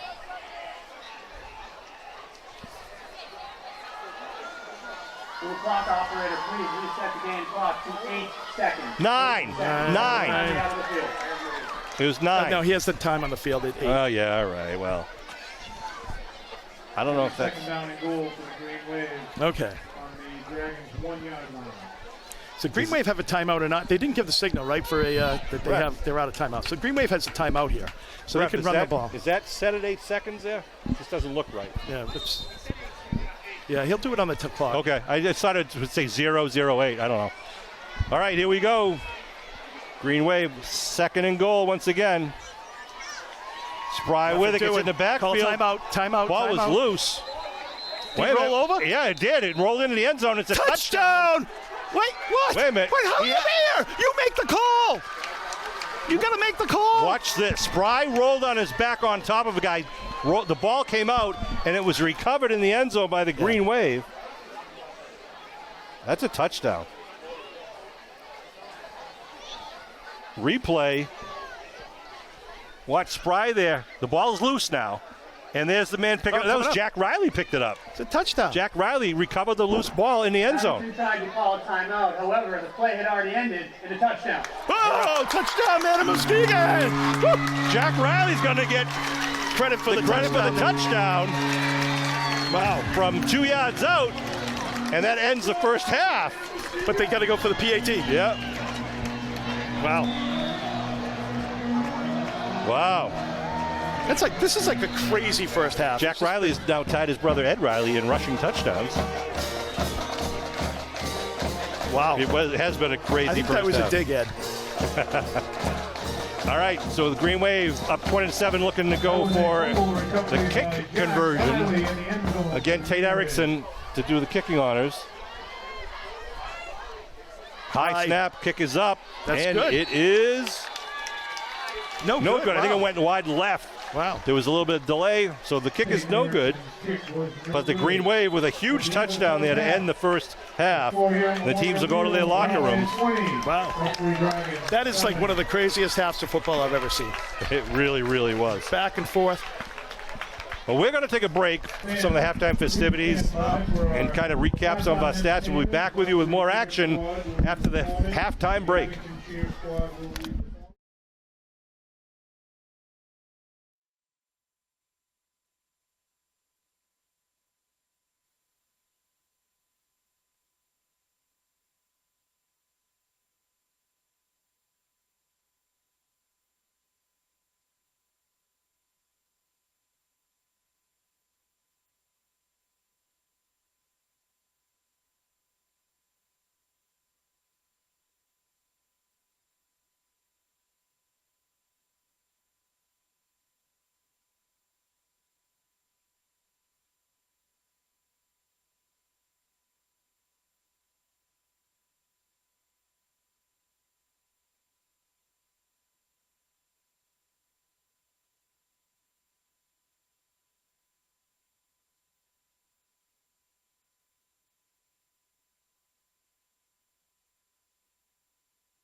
All right, we are back for third quarter action. Getting ready for third quarter action with 24 minutes left in this barn burner of a game between the Division 4 Duxbury Dragons and the Division 6 Abington Green Wave.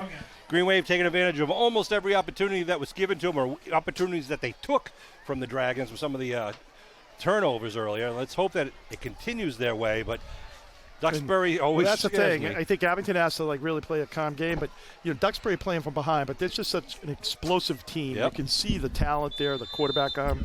So obviously the Green Wave has to really play a mistake-free game here still, because Duxbury is not going to be giving up here, and you're going to see a lot of high-powered offense. Yeah, we can't rely on expecting to see 4 more Duxbury turnovers. I think one thing that the Green Wave did to take away that middle pass, Sean, was they kind of dropped their linebackers back a little bit deeper and were able to get into a tip situation. Picked up at the 26-yard line and going to be tackled right away. They give him up to about the 28-yard line in the return. The Duxbury offense will come out to the field.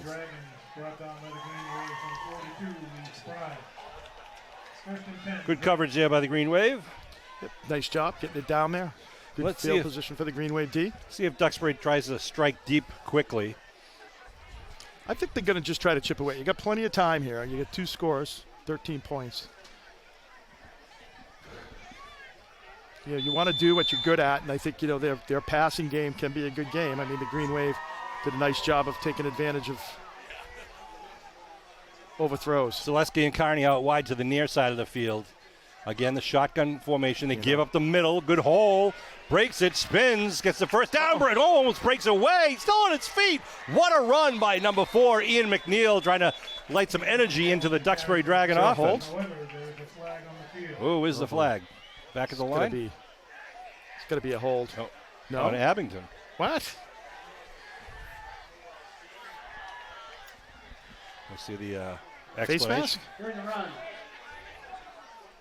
With a 5-yard face mask, No. a grass can release, so the defense that will be added to the end of the run. The result of the play is a first down. So they'll push it deeper into the 43-yard line. So does that make it a 1st and 5, or it is going to be a 1st and 5, I think? Or no, they'll move the stakes. Nope, 1st and 10. Well, that's the thing, Sean. We're just talking. You don't want to give up the big play. You want to make Duxbury work for it. So you got to tighten up your defense, make them take some time off the clock here. Oh, that's a penalty. Not going to give it back to McNeil. McNeil up the middle, same run.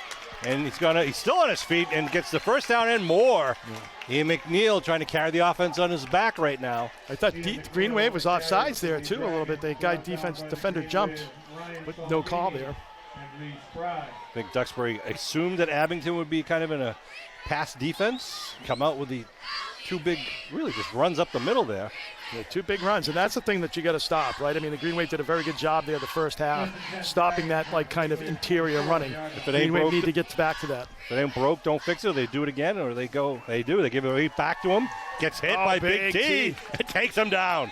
There's big number 7-8. And there's some. How is that not a penalty? You called it before. You got to call it. Big T just smothered. You got to call it. You called it before. Bring up second down at the 22-yard line. 20-7, Green Wave lead here in the opening stanza of the third quarter, the first game of the 2025 season. Now second and 9, Sean. I think you'll see a pass here. McNeil lines up to the left of the senior quarterback, looking to throw. Looking the near side, still has some time, now being fleshed out. Looking at Tucker, he's getting to the sideline and steps out of bounds. That'll be a loss on the play. It is a flag. Come on! Throw. You don't call it before! No, like the one against the Abington guy, the guy pushing 15 yards down the field. Come on. I didn't even see the issue at the sideline, but obviously the quarterback went flying, as did two Abington players. So instead of being a 3 or 4 yard loss, there's going to be a penalty. Personal foul. Late hit on the defense. That's half the distance to the goal. The result of enforcement is the first down. So Duxbury getting the things going their way right now, bringing the ball down to the 12-yard line now, 1st and 10. Kevin's not happy. Yeah, I mean the play right before that, the guy clearly after the whistle there was no call when the ref was right there. McNeil again trying to go around the right side. Nice job by Salamini. Yeah, Salamini. Got to take him down. Though.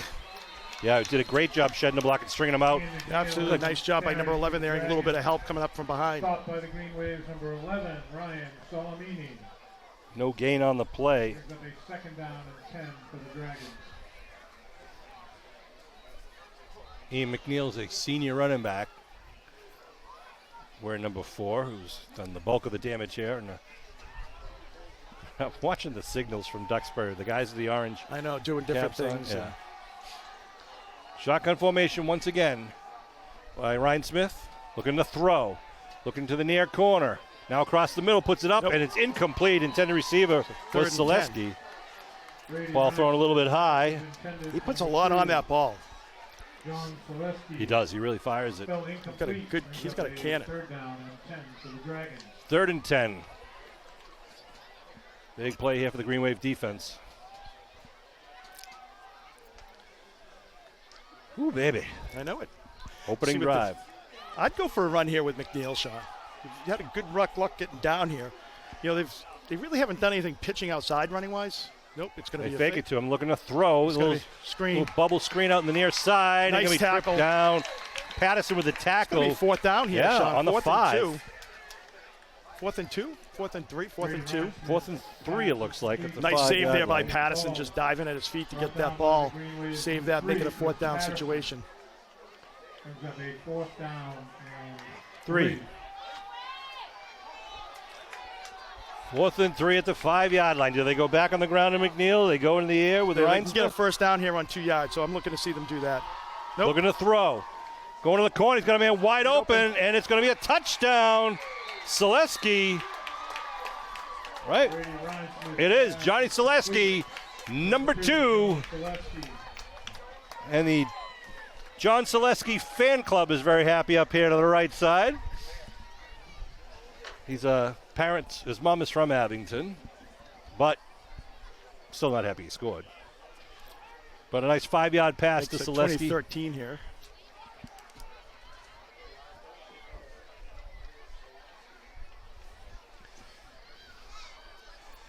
And they will go for the point after kick.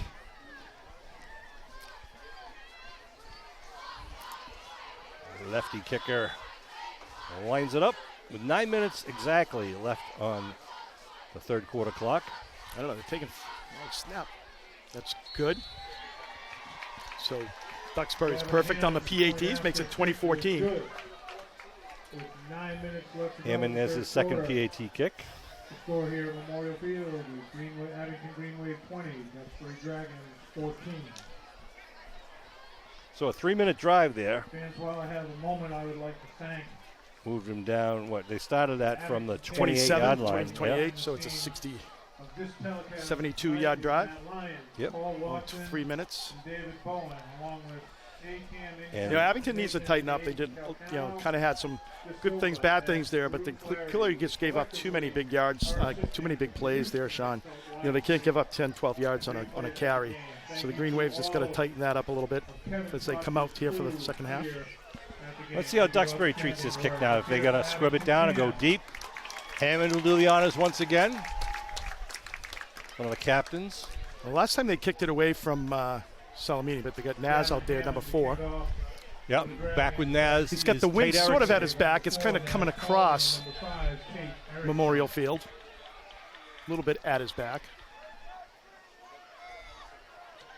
High end over and kick going Erickson's way right at the 7-yard line. Erickson going to be taken down at the 20-yard line. Good coverage. And the Green Wave offense will go out onto the field. Yep.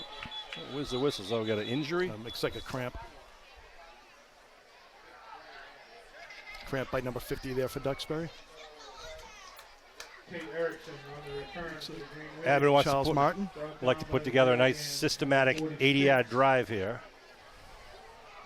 Yeah, take about 9 minutes off the clock. That'd be a nice nice start here to the second half for the Green Wave. From their own 20-yard line.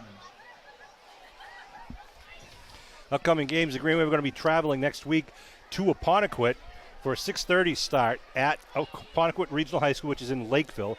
Then we return home against Hingham High School 2 weeks from tonight. So it'll be on the, Friday the 19th, the 7 o'clock game. You can check all of the upcoming schedules for all of Abington Green Wave sports on arbiterlive.com, I believe it is. I want to thank the chain gang across the field who are donating their time tonight. Bob Van Luling, Dana Maxwell, Sean Donovan, and Lucas Cherisani is out there. So see what the Green Wave starts with, Sean. What I think what you're going to see is trying to come back to what they did on that first drive. Some nice quick hits, Yep. quick run, quick short runs like with Gabe's with Lee Spry up the middle, and then try to do some of the rollouts, some of the underneath things, and try to loosen up the defense a little bit, make them come up to the line of scrimmage, and then you can kind of go over the top. See what the Green Wave has in store here for the Dragons. When you get a moment, I would like to apologize to you at the introduction. I did not know that you were a doctor. Oh, gosh. And you worked hard to get that moniker, and I appreciate What? that. We all appreciate Chris that. Nagel's Please accept my apologizing to the apology. referee. Sean, you're very kind.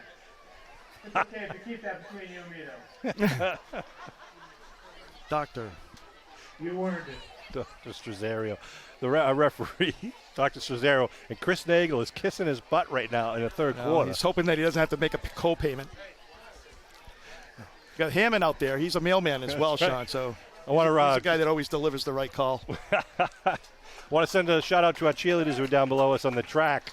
Seniors Mercer Ercolano, Michaela Gunning, Lily Mullen, McKenna Perry, and Sam Robbins. Juniors Avery Faulkner, Jocelyn Healy, Caitlin McKiernan, Olivia McNeil, Kayla O'Leary, Lila Oppenheim, Chloe Richardson, Ava Ryan, and Michaela Solomini. And our sophomores, Layla Clark, Ciara McKiernan, Ella McSherry, Mia Minassian, Peyton Murphy, and Gracie Poria. And our freshmen, Mia Campbell, Becca Holmes, Emily Lapointe, Shayla McCarthy, and Olivia McClellan with their head coach, Kristen Couture. Thank First you, and ladies. 10 for the Green Wave with 8:48 here in the third quarter. First and 10 Green Wave from their own 20-yard line. Solomini and Paulding in the backfield with Riley. Oh, Riley gets the ball, goes over his head. He's just going to have to jump on it down at about the 7 or 8 yard line. Looks like a cramp here. Where? Another one by Van Luling. That's a No, that's tough. I think that's Michelli, number 52. Was it 52? I thought it was 50. No, it's 53. It's Van Luling. Another one. Michelli, too. That's what I'm looking at. Where's Van Van Luling's Luling's down the down here. sideline. I see, yeah. That's our starting center and guard. That's not good this early. And that might be why there was a bad snap on that. Kind of breaking things in here. 8:05 and rolling here in the third quarter. Green Wave now pushed back to their own 7-yard line. Got to get up to the 30 for the first. It's second down. Whistles on the field for a timeout by Abington? Duxbury? I don't know. I think Abington. Must have been Abington. Timeout Abington. Timeout Abington.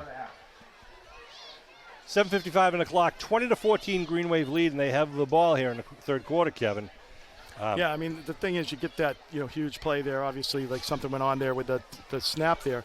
But, now it puts you in a very different, position here. So you got to try to, chip away at that and then get it to where it's going to be a makeable third down.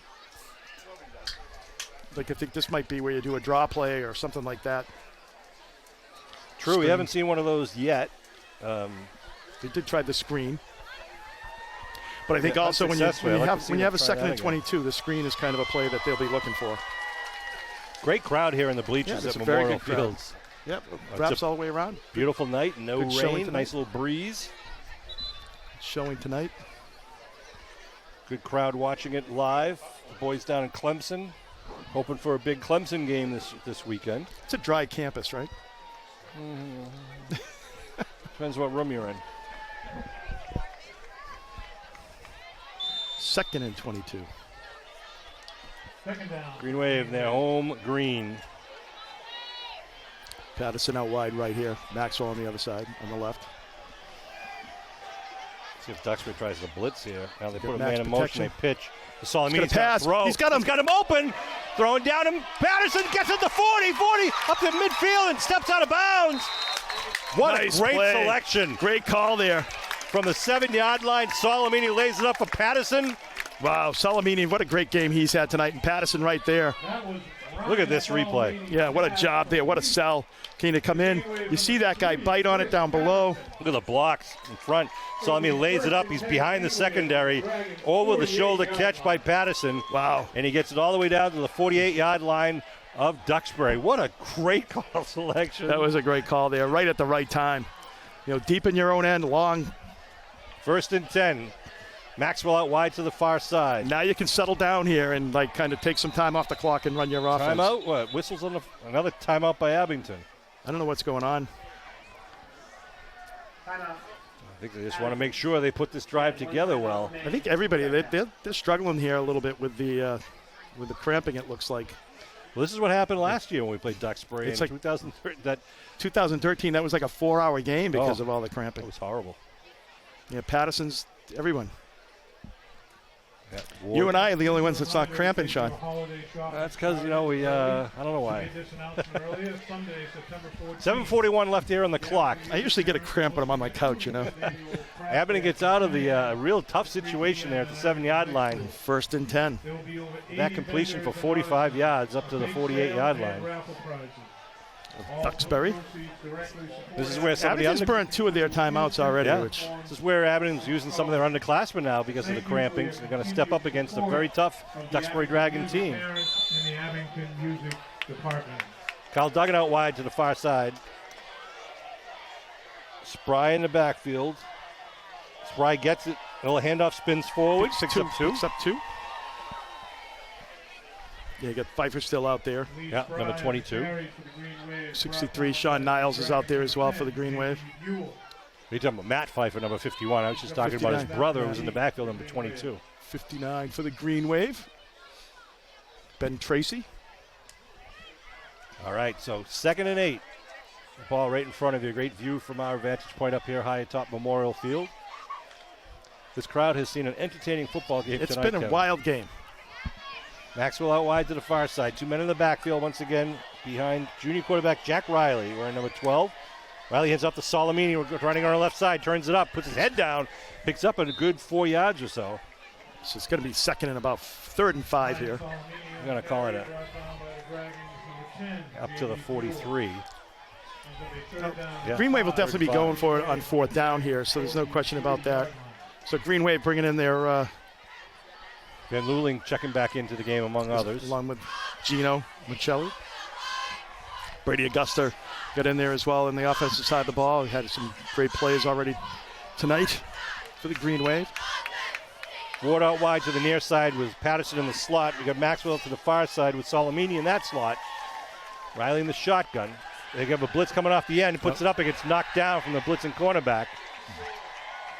So it'll bring up that 4th down play. Riley's pass was knocked down by the Dragons. Had it not been a blitz, I think they would have got that away. But So it's pick the 4th right and side. 5 here for the Green Wave. I don't know if they're going to go for it here or not.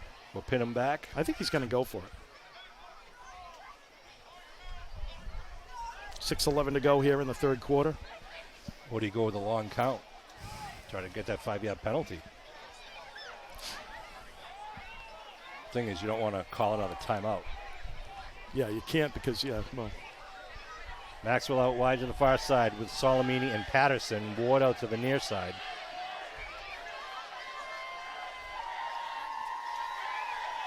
Riley rolling left, gets some pressure, turning the corner, puts it up in the air, he connects! Connects Maxwell, to 30. Maxwell's got some room! Maxwell at 25! It's at He 20. could! He will! Touchdown, man, Muskegon! Jack Riley To Maxwell! A 40-yard scoring Oh strike! my gosh! Holy cow! Maxwell What just a play. kept moving, and Riley kept looking downfield. You know, every young receiver should watch that. Here's the replay. Every young receiver should watch that. Maxwell comes back to the ball to help his quarterback out. And that's the most important thing there. You know, coming back to the ball so the defender couldn't undercut him. What a sprint there by Maxwell, too, showing some speed to get in that corner of the end zone. Yeah, he just turned it on and left Duxbury in the dust there. Nice job. Wow, what an exciting play. Crazy game. This has been like a Super Bowl game. And Green Wave will go for the 2-point conversion here. Up 26-14 with 5:56 in the 3rd quarter. That's such an important score here. Let's see what they do here for the Essentially, they had 2 plays with that. They had the big 50-yard, Solomini to Patterson on the halfback option, and then, of course, the big one to Maxwell. Spry in the backfield. 2 wideouts to each side. Riley looking to the corner. Puts it up. He's got a man. He's got it. Completion. PAT. To Solomini. Number 11. Nice job there. Maxwell kind of going inside, giving Solomini the outside, and a perfectly thrown ball by the junior quarterback, Riley. Wow. 28-14 is the score. Here's the replay. Just like you said, a little crossing pattern. And it was a little zone defense. Yeah, a little confusion there between 13 there for Reed and number 11, Carney, as far as who was covering who. It looked like 13 was going to go inside, and then all of a sudden his guy was on the outside. So nice job by the Green Wave converting that, putting up 14 and 2 scores. Tell you, the guys at WATD who are here broadcasting live must be thrilled they're here to watch this game, too, because it's been nothing but action back and forth. Whew, baby, 5:56. And the Green Wave will be kicking off left to right across your television screen. We've still got a lot of game to play, though, sports I know. fans. We got 17, almost 18 minutes here. Full quarter and a half. Duxbury again has 1 man deep at the 5, 2 men standing at about the 21, 22-yard line. Boys at Clemson were happy about that one. All right. Johnson to kick off for the Green Wave. Johnson has it teed up at the 40. A little breeze blowing into his face. Line drive, going to go right down the middle of the field and roll, picked up at the 19-yard line. McNeil, he's on the got right some room. side, has some running room, gets through, and there's 1 man to beat. Again, the kicker with the touchdown saving tackle, Nick Johnson. But boy, is McNeil making it happen for the Dragons. Yeah, McNeil, I mean, Erickson was holding on for, Johnson was holding on for dear life there. 26 for the Green Wave. What another great run back by Ian McNeil. Yeah, and you could see that just opening up as he kind of went to the right-hand side there of the return. Just was notified that Jack Riley's 100 yards passing thus far in the game. Thanks to some great yards after carry by their receivers.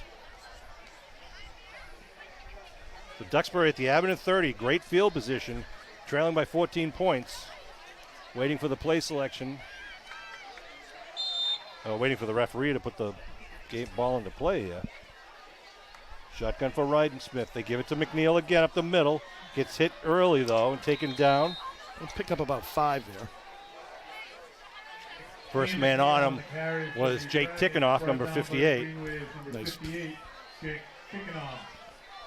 Be a pickup of 6 on the play. For the Dragons. Oh, who's down? Is that Brady?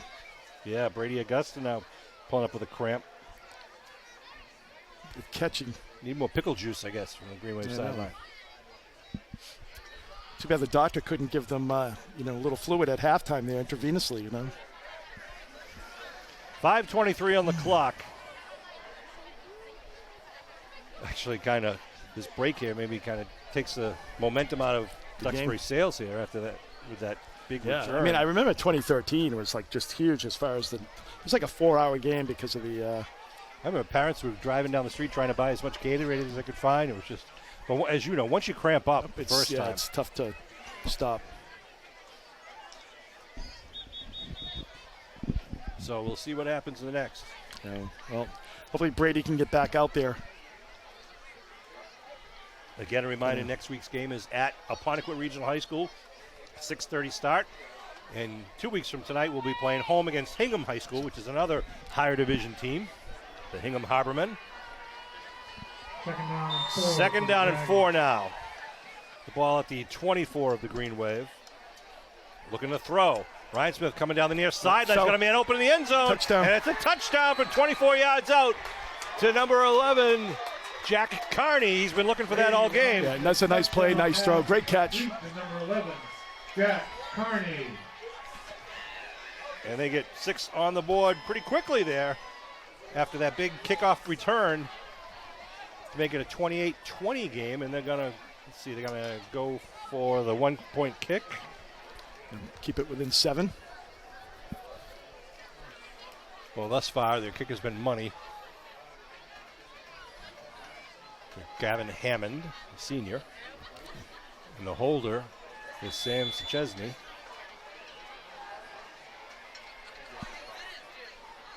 Wait for the snap. Good snap. Good hold. And it is good. So Hammond is perfect thus far in the night. Touchdown game. Back and forth they go. 5 minutes and 15 seconds to go in the third quarter. Flag thrown. For what? There's a flag on the field. It's going to be some sort of taunting thing, it looked like. I saw him pointing to the person who did the infraction. I didn't see it after the play. 5:15 on the clock. That's baloney. Talking to Maxwell. I mean, he's walking away. No, I told you they're being very strict. That's a joke, though. But he let the Duxbury guy push the Abington guy 15 yards down the field right in front of him, and he didn't do a thing. I didn't see what occurred, but referee Dr. Strazario will let us know. They'll mark it off on the kickoff, right? Yeah, so instead of kicking from the 40, Duxbury will kick from the Abington 45. Unsportsmanlike conduct. Number 18, Green, swearing at an opponent. That is his first unsportsmanlike conduct towards disqualification. That 15-yard penalty will be assessed on the kickoff. Call it both ways. So Duxbury will kick off from the Abington 45. Now, do they try an onside kick here? Or a squib, or what do they do? Abington's deep men are at their goal line. If the ball goes into the end zone in the air, it cannot be run out. Or actually, if it goes in the end zone at all, it can't be run out in high school ball. It'll be a touchback. Now they move some Abington short men up in case it is a short squib. And it's a high end-over-end kick going to go into the end zone. You can't return it, right? No return.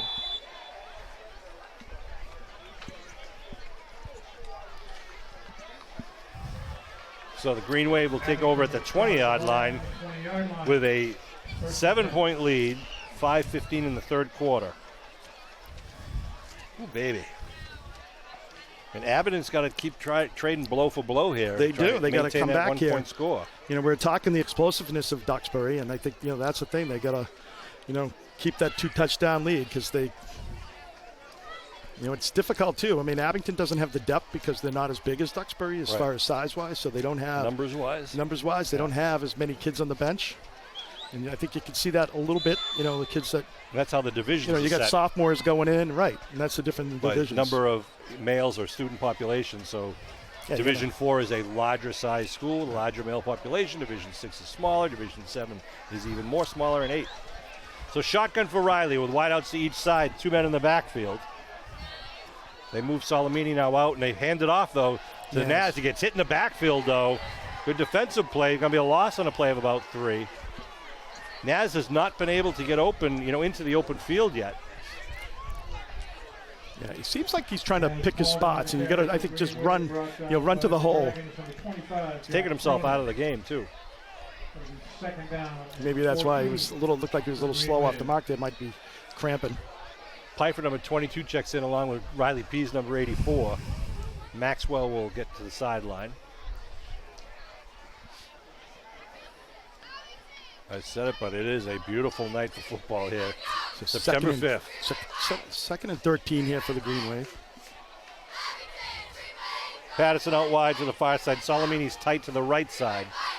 It's like Spry in the backfield. Salamini in motion. They pitch to him, trying to get around the left side. Spry in front of him. He goes wide.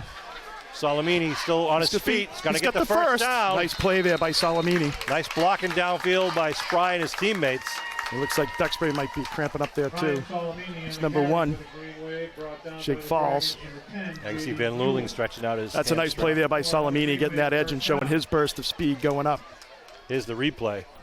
First and 10, Green Wave on the Dragons' 32-yard line. 4 minutes and 10 seconds going. That's what you want to do. Take some time off the clock. They pitch and see number 42 is going to be rolling out. Lee Spry. Piper with a nice block on number 3. And look at that, taking on 13 there, which is the one that really popped him. Great job. Gets the first down for Abington. Taking on Reed there with Spry. At the 32. Right, a quick hit up the middle there to Spry. Picks up maybe 1 and gets back to the line of scrimmage. Bring up second down, clock rolling. It's coming down near the 3.5 minute mark in the third quarter. How do you like the light show, Kevin? I do like the light show. I think the lights are spectacular here, Sean. I mean, as far as, it's funny. It used to be where, you'd be home and the lights would be on. You'd light up half of Mount Vernon Cemetery, and now, it's more efficient. Yeah, you don't have that. Second and long 10 downward now. Casting of the lights. So second and 10 here for the Green Wave. Patterson out wide to the near side. Naz is on the far side wing. Spry in the backfield. Salamini. Now Naz in motion to give to Naz. Spry pitching lead and block. Naz trying to get around the corner, and he's going to be hit in the backfield. It's going to be a loss on the play. Now, that ref did not give him any favors either in the spot here.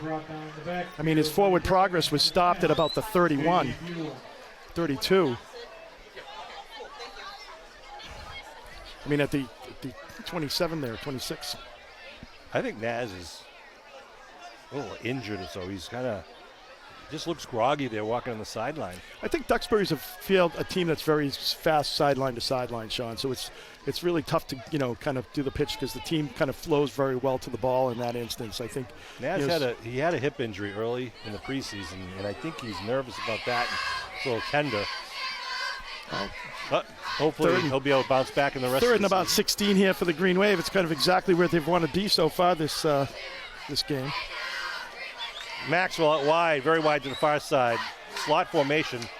They fake it to the near side. They have a little bubble screen. Nothing but going. Maxwell trying to get away from everyone. And it's going to be, he's got picked back almost not even to the original line of scrimmage. A loss on the play of about 5. It'll be definitely a punt situation for the Green Wave. Maxwell had nowhere to go, and he's trying to make something happen. He's a shifty and hard guy to catch. Fourth down, 23 for the Green Wave. So ball marked now at the 19-yard line. The drive started at the 20. Here. Nice job by Duxbury, hopefully, for them there. Nice job of holding there, making it a 4th and long situation here. Yeah, 4th and 23. You've got number 4 back, McNeil back here, who's done a great job on returns. I'd try to kick it away from him if I could. If you are the owner of the phone, please come to the press box. It's like Maxwell's going to do the honors, the kicking honors, as the clock rolls down to 1 minute and counting here in the third quarter. High snap, comes down. The line drive kick is just going to roll up to the 45. A great field position here for Duxbury with 49 seconds to go. Went off his foot kind of funky, so they pick it up at the Abington 45-yard line with no return. And with, like Kevin said, 49 seconds to go, Duxbury have the ball. Looking to try to tie it up. The Green Wave D looking to try to answer the bell. Let's hope they do, Kev. They've made a couple of, created the opportunity for some turnovers by Duxbury. Some interceptions, some fumbles. You've got some turnover here in the backfield here. McNeil with the ball. Nice tackle there by the Green Wave. Yeah, nice tackle. Is that Micheller, 52? If it was 22. It was 22 for the Green Wave. It's Pfeiffer. Pfeiffer. Number 22, Daniel Pfeiffer. Pfeiffer with a tackle. Nice job. They make it 2nd and 5. 30 seconds in rolling. We'll see if they get one more play off. Quarter. McNeil still in the backfield. Done a lot of damage tonight on the ground and had one in the air. They're going to throw. Slings it deep. That's going to be overthrown. Yep. Good coverage down there by Tito. 3rd and 5. Tito Soto Acevedo with some good wheels down there. Kind of with him stride for stride, but the quarterback has a great arm, but he does have a tendency to overthrow a little bit. Yeah.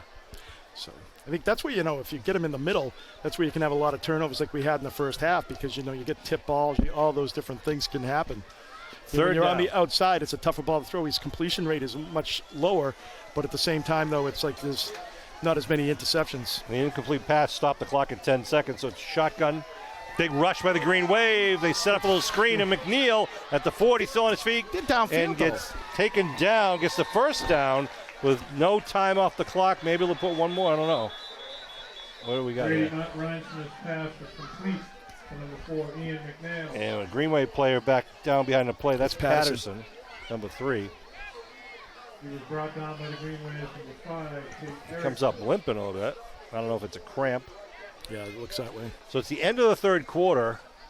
First down was gained by Duxbury. Looks like, is there a flag here? Where do you see a flag? At the 28? Or is he just marking it? No, I think that's some debris from the player. iPhone with a black, looks like a black OtterBox case. So 12 more minutes left in this battle royale between the green and white Duxbury Dragons against the green and white Abington Green Wave. Every time we play these guys, and we don't play them very often at all, it's been a great battle. We think this is, we can't recall the last time that Duxbury played here at Memorial Field. They played here in the early 80s. Yeah, early 80s, 70s they played. That was a regular they were part of the South Shore League. Right. But I know for a fact they haven't played it since the year 2000, so 25 years. It's probably more like, 35 years It's or probably, more. probably like the Abington kind of moved, but they moved up probably like, late 80s.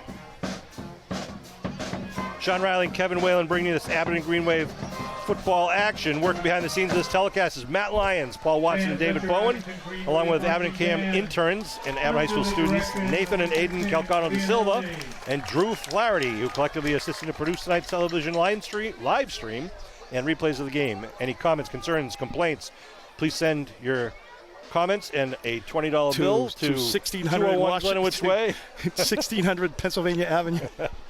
Or you can send an email with any questions, or if you want to get involved, at the following email address, info@abingtoncam.tv. Speaking of, one of the Calcano guys just walked in right behind me. Here we go. Also, here we go. So back to the action. 1st and 10. Hand into McNeil trying to get around the left side. Oh, he hit in the backfield, gets away, and now finally taken down. Yeah, take it off. Wait a minute. They're saying he wasn't down. No whistle. We're waiting for the call. Oh, that's below. They're saying it's a touchdown. Wow. That would be a 26-yard run. But meanwhile, if you breathe on the kid, they call it an unsportsmanlike penalty. I mean, how can you win here? I lost that in the crowd. Here's the replay. Now McNeil, he rolled on top of a man. That's why he kept going. So smart heads-up play by the running back. McNeil doing all the work for the Dragons tonight. I think, what was that, 26 yards or so? 26 yards. Hammond looking for another point after attempt.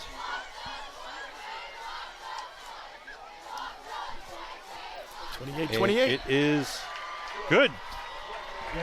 So we've got a tie game with 11:46 to go. With 11 minutes and 46 seconds to go in the game. And Duxbury will be kicking off 28. to Abington here. Wow. McNeil must have, I don't know how many yards that he's gained thus year. He's got a lot of yardage. He's got to have over 200 yards, close to it. Ooh, baby, it's all tied up, sports fans. I mean, in the first quarter, Green Wave did a good job kind of buckling up, that inside. But, since then, he's been off to the races. In special teams, he's been a special player as well. That's true.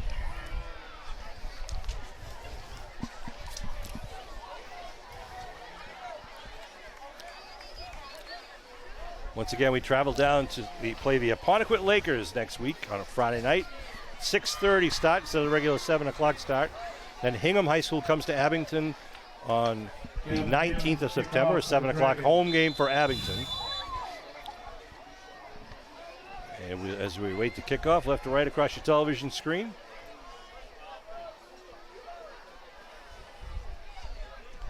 A high end over and kick to the 10-yard line. And it's going to return up to about the 23, 24. Kingston Maxwell on the return to the Green Wave. He was run out of bounds by the Dragons. I think it was Jake Lehman on the return, number 10. Get that.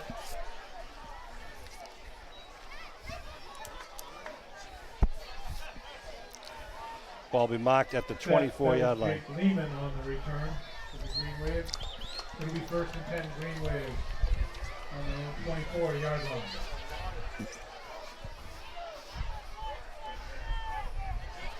All right, very important drive here for the Green Wave. Maybe the understatement of the night. Absolutely, 11:38. They need to kind of score here, even though it's tie ball game. The momentum offensively definitely has been with Duxbury. Riley rolling out, looking downfield. Good coverage downfield. Now puts it up, throws it in the crowd. Picked up at the 43-yard line. Duxbury coming down. It's number 13. That's Nate Reed. There's a flag, though, back at the line of scrimmage. See who it's against. Okay, good protection there for Riley. Personal foul. Roughing the passer, number 15 on the defense. It's an automatic first down. Wow. Oh, big break there for the Green Wave. Takes the interception off the board. I know it. We kind of looked downfield. I didn't see that. So, a little late hit on Jack Riley gives Abington the 15 yards. First down. Wow. Duxbury would have had the ball at about the Abington 40-yard line or so, but instead, Abington keeps the ball at the Abington 40-yard line. Mark at the 39. 11:28 on the clock. Abington would be happy to kind of have a nice slow drive to get down there. I mean, of course, is Landolfi a lawyer? He must be. Why? Because he's arguing his case the whole night out there. Jeez, it's like Perry Mason. And referee Dr. Tresario is explaining to him and not taking it. All right, fresh set of downs here for Abington. 2 men in the backfield. Riley under center. Gives the number 22, it's Pfeiffer, spins, dives forward for about 3. Yep, good 3-yard That's what you want to do, take some more time off the clock here. Give your defense a little more rest. Kyle Duggan, number 6, Definitely checks in for Patterson. Looks like Green Wave is trying to get some fresh legs in there. I think for the Green Wave, no matter where you are in this thing, it's a 4-down territory. Yep. You got to be aggressive. You got to go for it. Number 52. 11 minutes and rolling here. Van Luling out to the ball as the center. Green Wave tighten it up and look just like they're going to try to take time off the clock and move the ball on the ground. Again, Riley under center with 2 men in the backfield. Pfeiffer in motion. Give right side Lee Spry. Gets stutter step. Yep, gets stopped at the line of scrimmage. So there'll be no gain on the play there. Bring up a third down. Third and about 6, 37.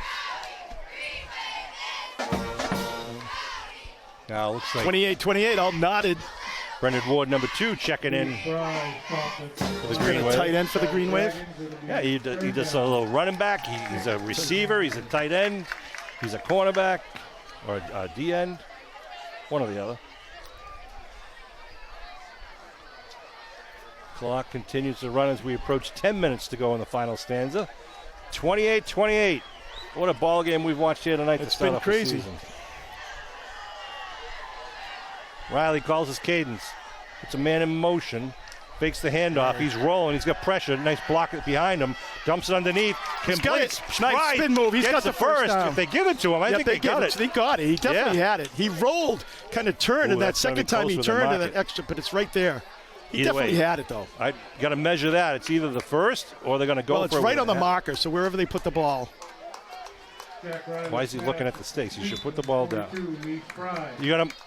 No measurement? Oh, they're giving it first down. First down. He had it. He definitely had it. He kind of turned into, you can see he turned in. Now they're going to call for a measurement. He should have it because he did. Well, they mark it at the beginning of the hash mark. So that's where they mark it. So it should be a first down.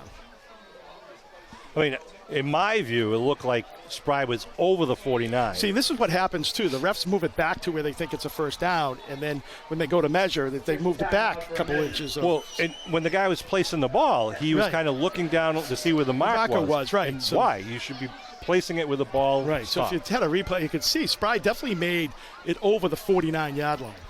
So they're going to bring out the stakes for the chain gang getting a little action. Here's the replay, Kevin. And see right there, Riley dumps it off, Spry. Now he turns, he spins, and he definitely made that 49 when he dipped his shoulder in there. It is close. What a good job, Spry, keeping his balance. Nice job of the camera work, too, there, right at the 50.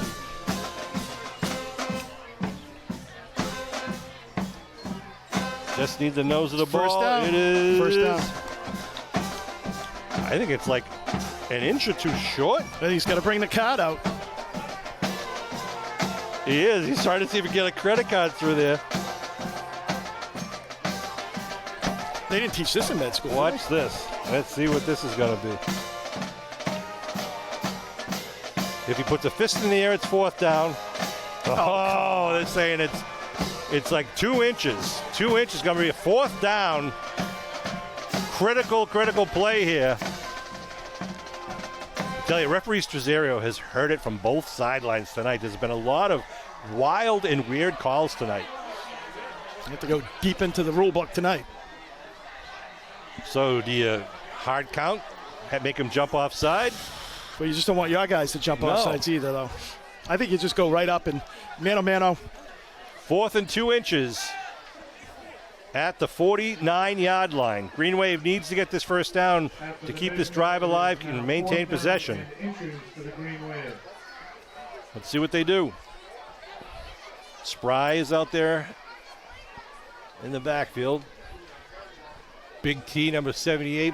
Matthew Pfeiffer, number 51. Got Gino Michelli, number 52. Andrew Van Luling. Jack Riley out there. They come to the line of scrimmage. Tough spot. Spry and Ward in the backfield. They stack it up defensively. Spry gets hit. He rides it, though, and he gets the first down. Gets over the 50-yard line. Big first down. What an nice effort by Spry. Nice second effort there by Spry. Tie ball game, 9:15. Huge play by Spry. Really just would not go down after that initial contact. They only gave him that 1 yard. I thought it was over the 50. It definitely was over, but they move it back, and that's my point. Like sometimes, when here's the replay. Look at Spry just driving the feet. He's clearly he gains over. He's like 6 inches over the line. Yeah, he landed. But that's what they do. They always move it back to the line so they know first down. Yeah. Make it easy. First and 10 right at midfield. 8:52 on the clock and rolling. Fourth quarter. 2 men in the backfield again for Riley. Riley looking to throw.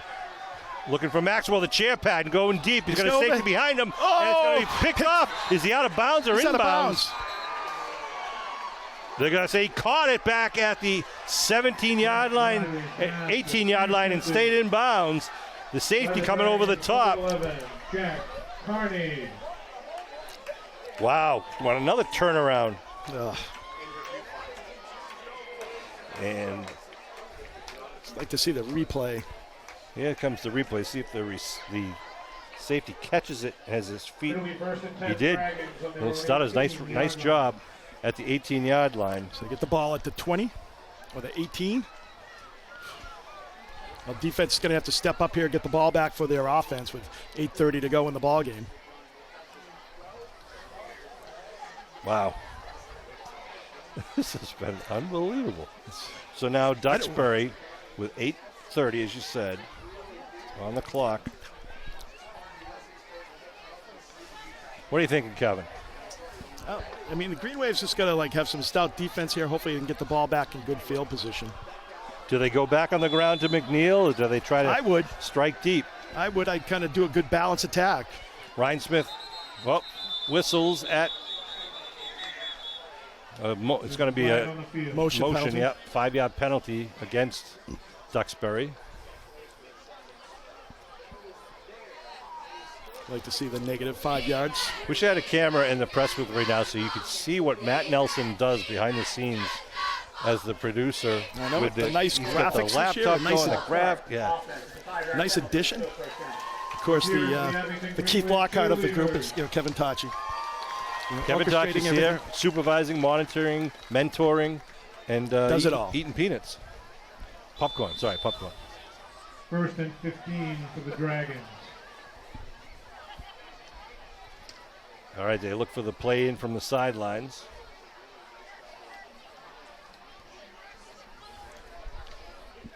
And they get two wide outs to the far side of the field, one to the near side of the field. Shotgun, they put a man in motion behind the line. They feed it to McNeil, trying to get around the left side. Nothing doing there. Who's got the big tackle out there? Augusta with the big tackle there. The big bear hug of a tackle by Brady Augusta. Nice job. Brady's on the bottom. He's cramping up on his right leg right now. Brought down by the Green Wave. Number 60, Brady Augusta. That was a big stop, making it now second and long. 15, 14. Yeah. Brady trying to get off the field. Surprising. He's frustrated. Yeah, but it's just irritating when you start cramping. Nice tackle, though. 2nd and 15 here. 2 men in motion. 2 men in motion. 2 men in motion. Flag. There it is.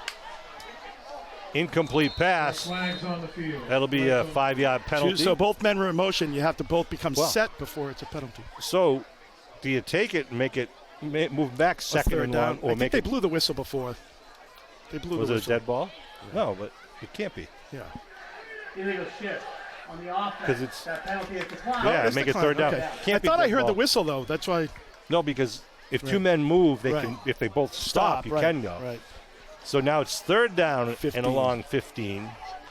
Third down. Ball marked at the 13-yard line. Green Wave doing a little bit of changing up here. Their defense. I wonder, like a screenplay, like they've been successful with that, Sean. I mean, they got 15 yards. They've been able to pick up that, seems like tonight quite often. So let's see what they go with. Ryan Smith looking to throw. Little curl. It's out of bounds. Incomplete, I should say. Wow.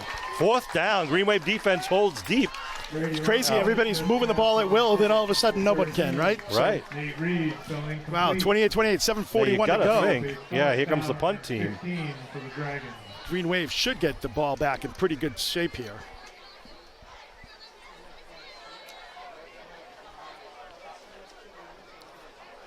So they'll be punting from their own 13. Solomini is back deep along with Patterson. The punter is standing in the end zone right now. That'd be nice if it went over his head to be a safety, and they have to kick to us. Duxbury missing a man.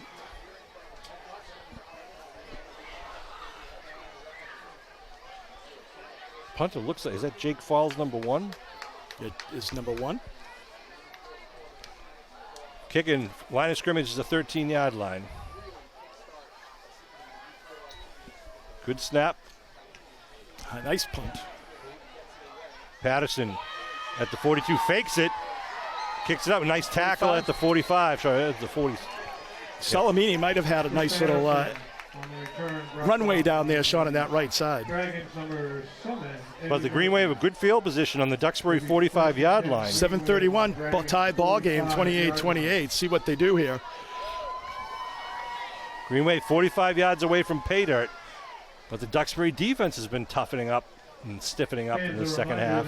Next week's Green Wave football game will be an away game. Green Wave running out of some linemen right now with the cramping. In Lakeville on Friday, September 12th. Out to the line of scrimmage comes Van Luling and company. The kickoff will be at 6:30. Spry will remain in the backfield with Solomini on the right side, Pfeiffer on the near side, Patterson out wide to the far side.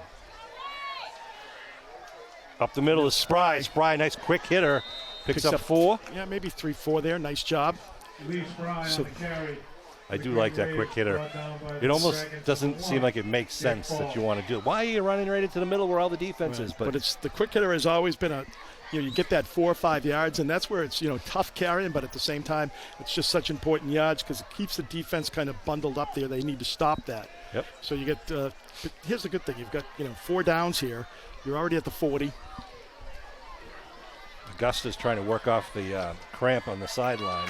He's been such a big player tonight for the defense, both sides of the ball. Same guys in the backfield, Spry and Pfeiffer. They get to Pfeiffer now. Pfeiffer looking for some room. Gets pushes stood the up, pile a little bit forward. there, picks up a yard. Yep, got 1, maybe even 2 on the play. It's over the 40-yard line. We'll bring up 3rd down and 4 for Abington. 6.5 minutes and rolling. A tie ball game here. Wow. Against 2 of the Titans. We haven't seen an overtime game, and I don't want to say it. Boy, you just in did. A long time. Both defenses, both sides are getting tired here. Yeah. Duxbury probably has fewer players that play both ways. Abington has, a lot of players playing both ways, but Duxbury probably has a few less. Maxwell checks into the game for the Green Wave. 3rd and 4. Wow. This is worth the price of admission. Absolutely. And I hope you people viewing it at home are enjoying it as much as we are live. Maxwell's out to the near side. Patterson, number 3 on the far side. Slot receivers are Pfeiffer and Solomini. Riley to throw. He's looking over towards Solomini's way now. He's rolling.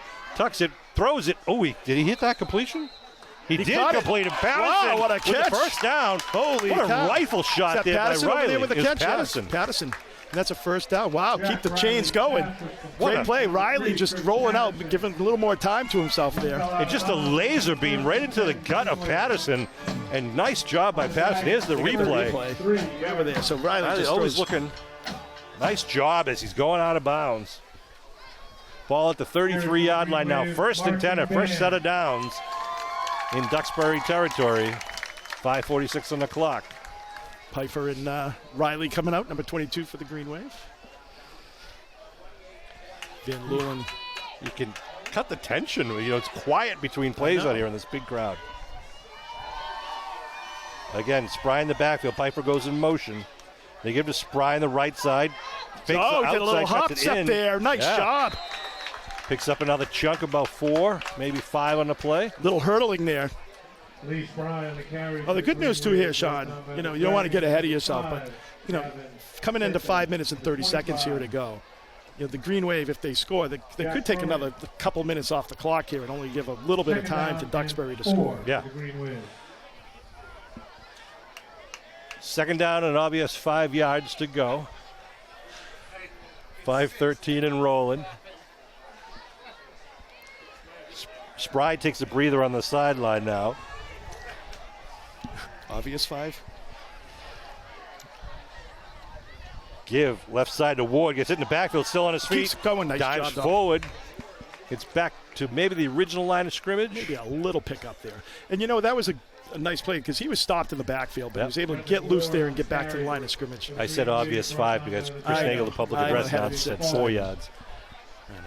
He took math at Norwell High, so he's not as sharp. It's new math, Sean. 3rd and 5. Oh, big 3rd down play here for both teams. 4.5 and rolling.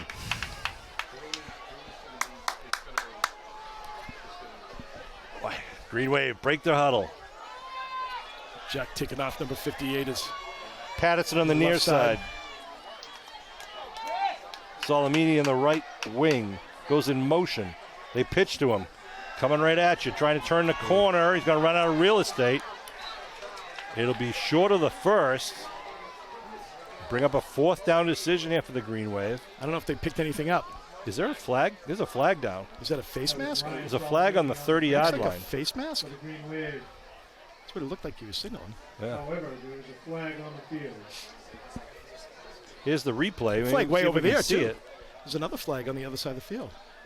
There's a flag thrown when he was going out of bounds. Oh, right there. You could see that, like right at the 30. Personal foul. Yeah. Face mask. Defense. Yeah. Wow. Wow. Yeah. You can see it right at the 30, and the official was right there. Nice call. Wow. Cramped my leg on that. Exuberant. I know. I thought Sean was going to pull a hamstring. I almost just did. So it's going to be first and half the distance to the goal. What a huge break for Abington. Things have been going their way tonight. 4:04 on the clock. it's clean living, Sean. It is. Tie ball game. So it's going to be first and 10 from the 15. Holy cow, huh? Jeepers creepers. Just when you think they're out of it, these kids step up and they Every get time we play Duxbury, it's like a 7-hour production. It You is. know? 15-yard line. It's always a long night.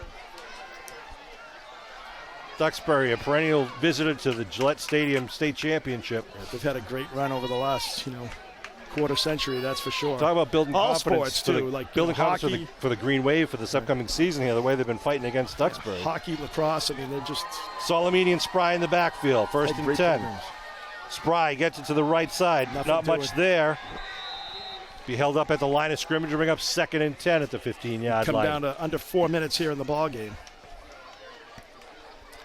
I think you're going to have to put the ball in the air here, Sean. I just think that, they've been very, 52. Not only ball control, but they're- it's clock control. they're really there. bunching up on the inside interior here. So it's not a lot of room running on the interior of the defense here.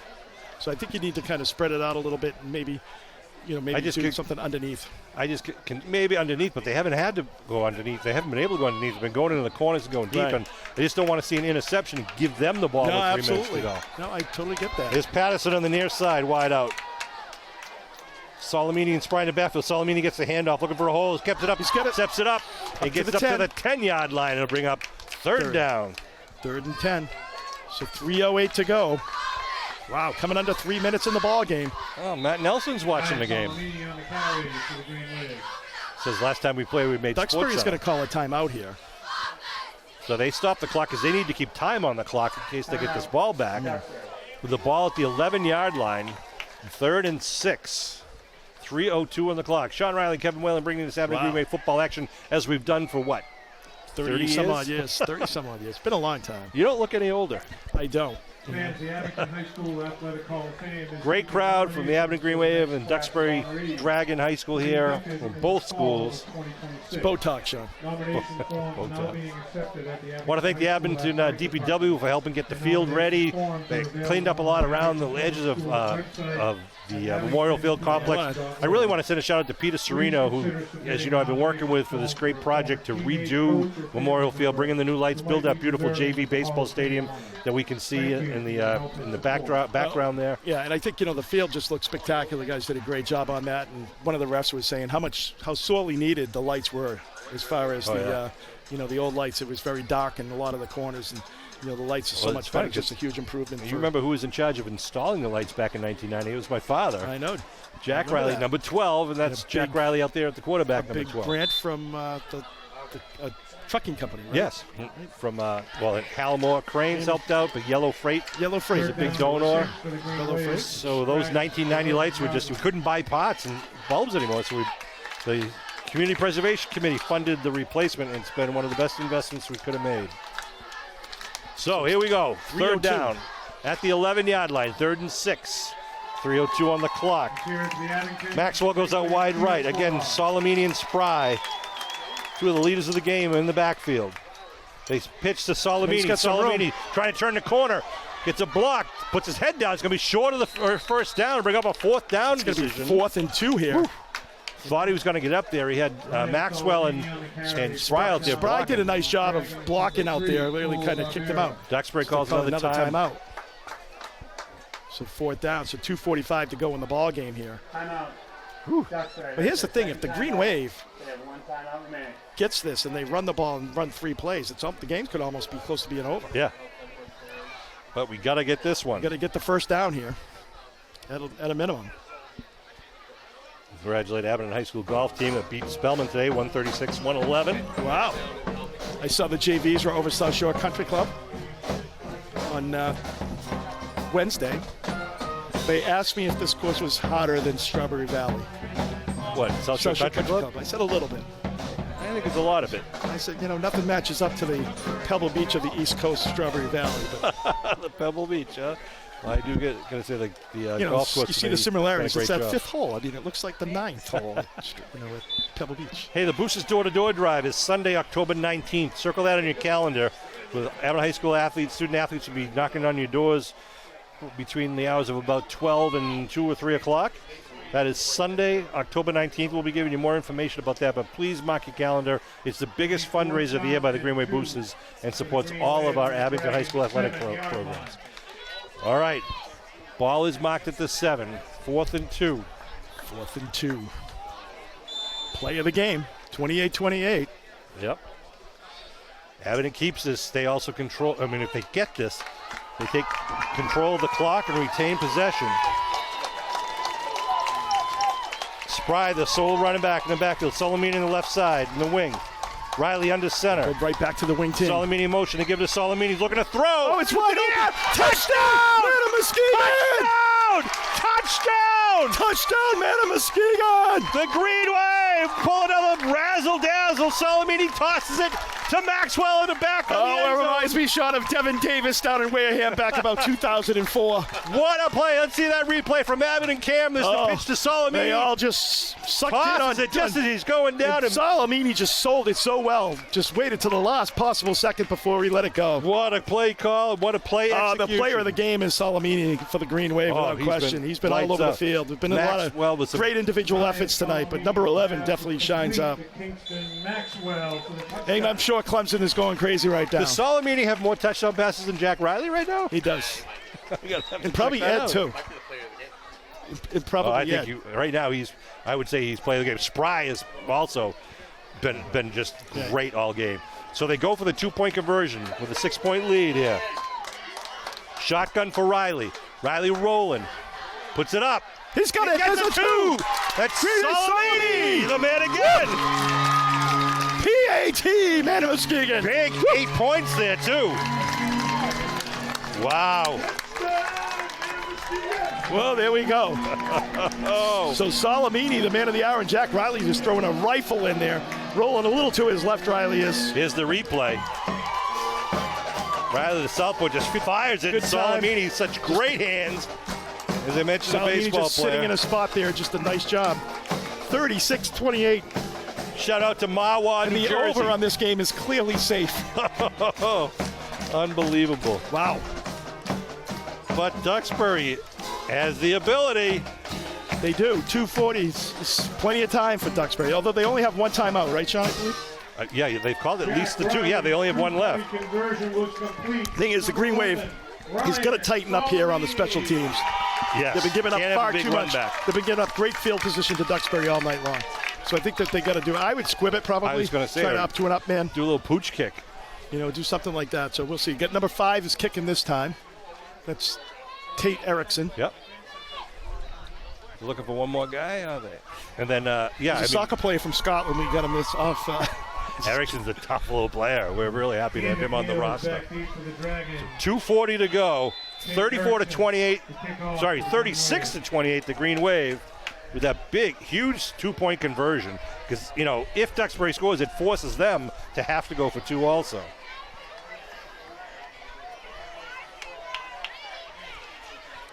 That's a good spot. And it's going to just die right there. At the 11-yard line. McNeil picks it up, trying to go around to the far side of the field. McNeil nice coverage taken by down the to the Green 21. Wave. Nice job by the Green Wave there. Nice coverage. Got downfield. Got him going east-west rather than north and south. Nice kick. Chris Patterson. The golf team wishes they could, do a chip shot like that. Get that right down there and just die at about the 15-yard line. Ball is at the 20-yard line. 80 yards to go here for Duxbury. They're going to do the spread. An interception will end the game. 2:32 to go. What a fantastic high school sports game, football game. 36-28. This is going to go down as one of the Green Wave Classics. Ryan Smith looking to throw. No, he hands off to McNeil. Little delayed handoff. McNeil still on his feet. Up over the 40. He's definitely been the man of the hour for the Dragons. He gets it up to the 43-yard line. It wasn't a direct snap. It was just a delayed little handoff, like a draw. Ryan Salamini. Ball now all the way up to the 43-yard line. The clock needs to get going. I don't know why it's not going. They got to set the... But the clock is... Now it's rolling. Should be going. Why isn't the clock going? Looking to throw. Throwing it outside, and he's got a ball incomplete at the 50. It stops the clock now at the 2:13 mark. Ooh, baby. Just want the clock to roll out. I know it. Incomplete. It'll be second down and 10 to the Dragons. Wow. 133 ticks, Sean. That's all we need, right? Whether you're in Falmouth or Stamford or Clemson, Abington or Clemson, you got to be enjoying this one. Second and 10 now. Line of scrimmage at the 43-yard line.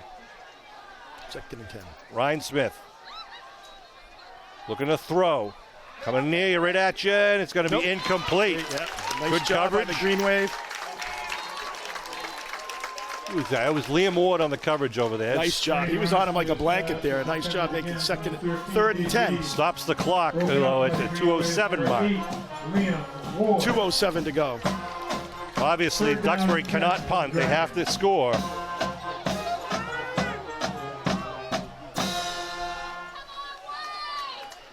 Again in the shotgun. Two wideouts to each side.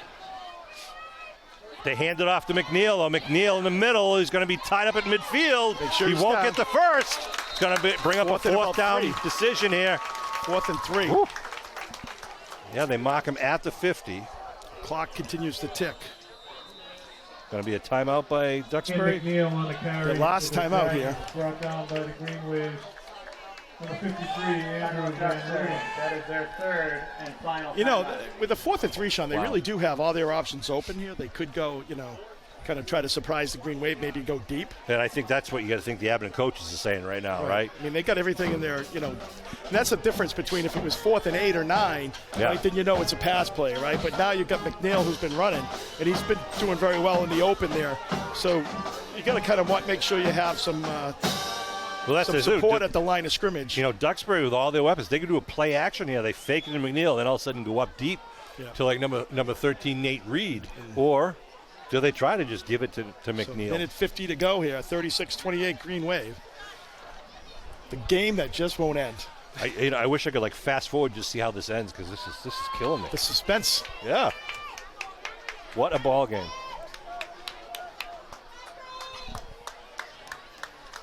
All right, Duxbury lines up at the line of scrimmage. Green Wave breaks the huddle, and they take their positions. 1:50 on the scoreboard clock. Ball on the 50-yard line. 4th and a long 3. Abington crowd on their feet, ready in the shotgun. 3 wideouts to the near side. Looking to throw. They go over to the left side to connect. Get the first. He gets the first, and they stay alive. With 1:42 on the clock. Fresh set of downs and a cramp again on the far side. Trying to see who that is. Number 54 for the Dragons. It's Faribault. Ball is set. Let's go. He's one of the big start linemen. the clock. Start the clock.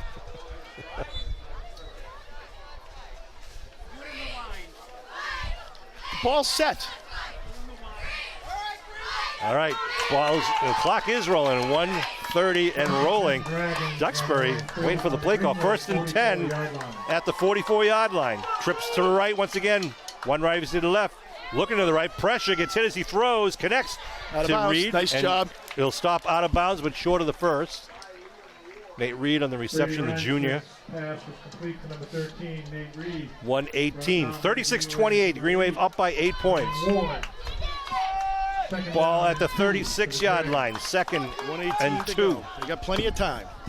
No timeouts. This is one of those situations where Duxbury can kind of go deep, take a shot at it. Yeah, a little breeze, though, is blowing straight at the face of the quarterback. That's a good 2nd and 1. That's a good position to be in. He moves McNeil over to the left side, trips to the left once again. Looking to throw, looking under. Ryan Smith. He's running. And now he dumps it out, gets the first down at the 30, and he gets out of bounds at the 20 to stop the clock with 1:07 on the clock. It's the same thing the Green Wave did to them there, right there. He kind of ran the line, pulled up the defender, and then he just popped it over the defender for the first down. Nice job by Duxbury there. Kind of puts the Green Wave player in no man's land. Ball's at the 21-yard line now. 1st and 10 as they move the chains. 1st and 10 for the Dragons. Charasani, Donovan, Van Luling, and Maxwell on the chain gang. Probably C+, B-, would you say? Exactly, C+. They throw in the flat to Reed. Reed scampers inside, still on his feet, gets it down short of the first down at the 11. Oh, they gave it to him. Holy no, cow. It can't be a first down. He has to get inside the... Oh, no, he has to get inside the 11. But they're not... Is it a first or not? Clock is rolling under... No, clock stopped. What are we doing? They're rolling the clock now. So it is 1st and goal now from the 10? Or what is it? No, it's outside the 10. McNeil with the ball. McNeil on his feet. Touchdown with 46 to go. And now comes the big point after. 45 seconds on the clock. Wow. 11-yard run by McNeil.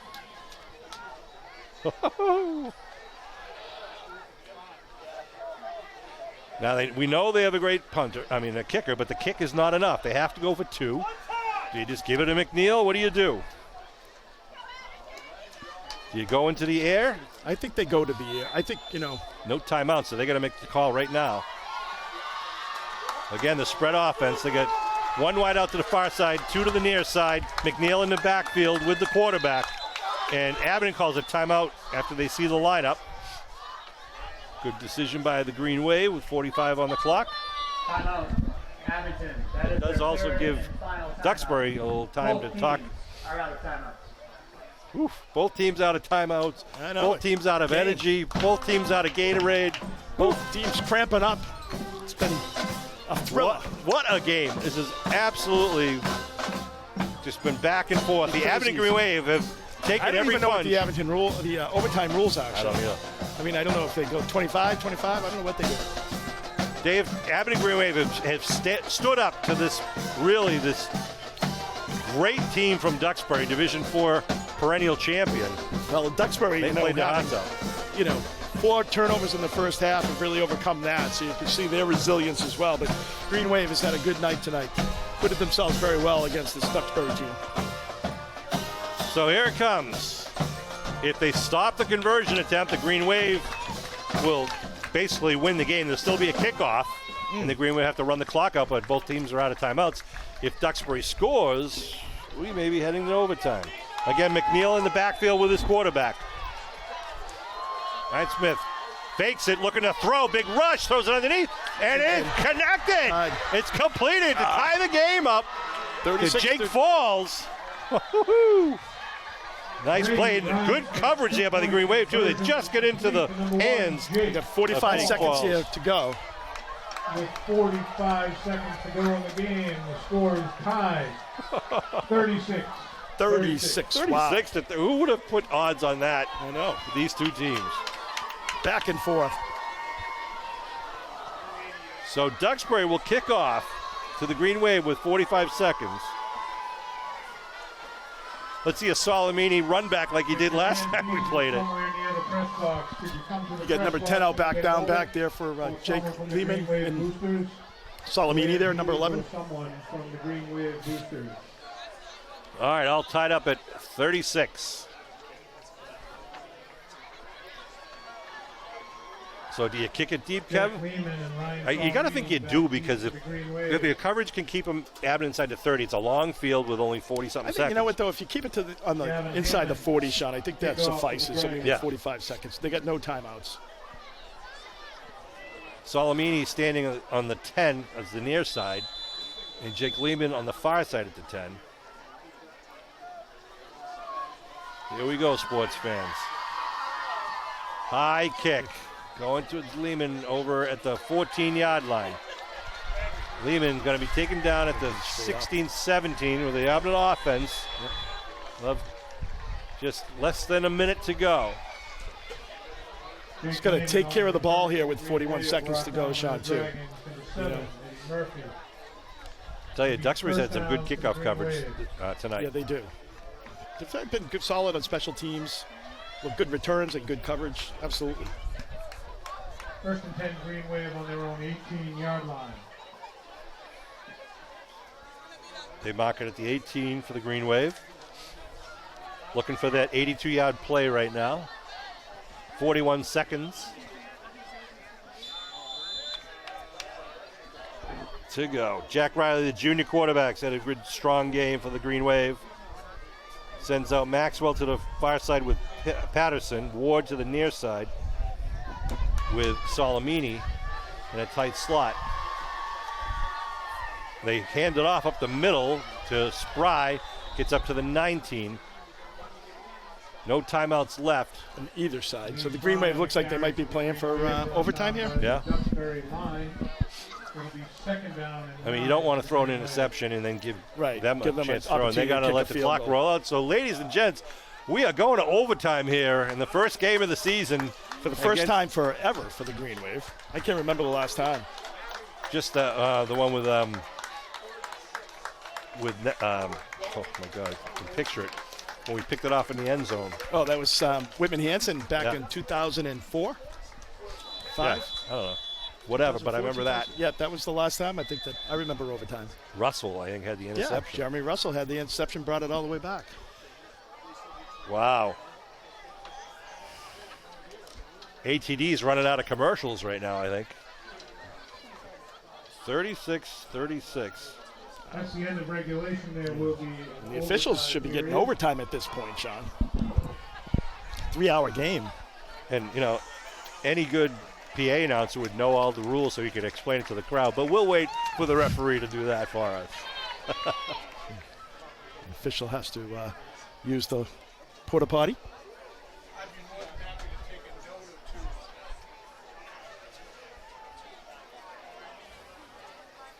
So I think it's what, the 25, Sean? I think they start at the 10-yard line. The 10-yard line and they go in? After the first overtime, if the score is still tied, the ball's placed at the 10-yard line again. A touchdown requires a 2-point conversion attempt. But we'll wait to hear that. I got my people at home. So each team got a little chance to rest and kind of get some water because they have been battling, both teams. Yeah, this is a crazy game here. Both sides of the ball, but outstanding. My goodness. It is Friday night, right? It's Friday. Whew.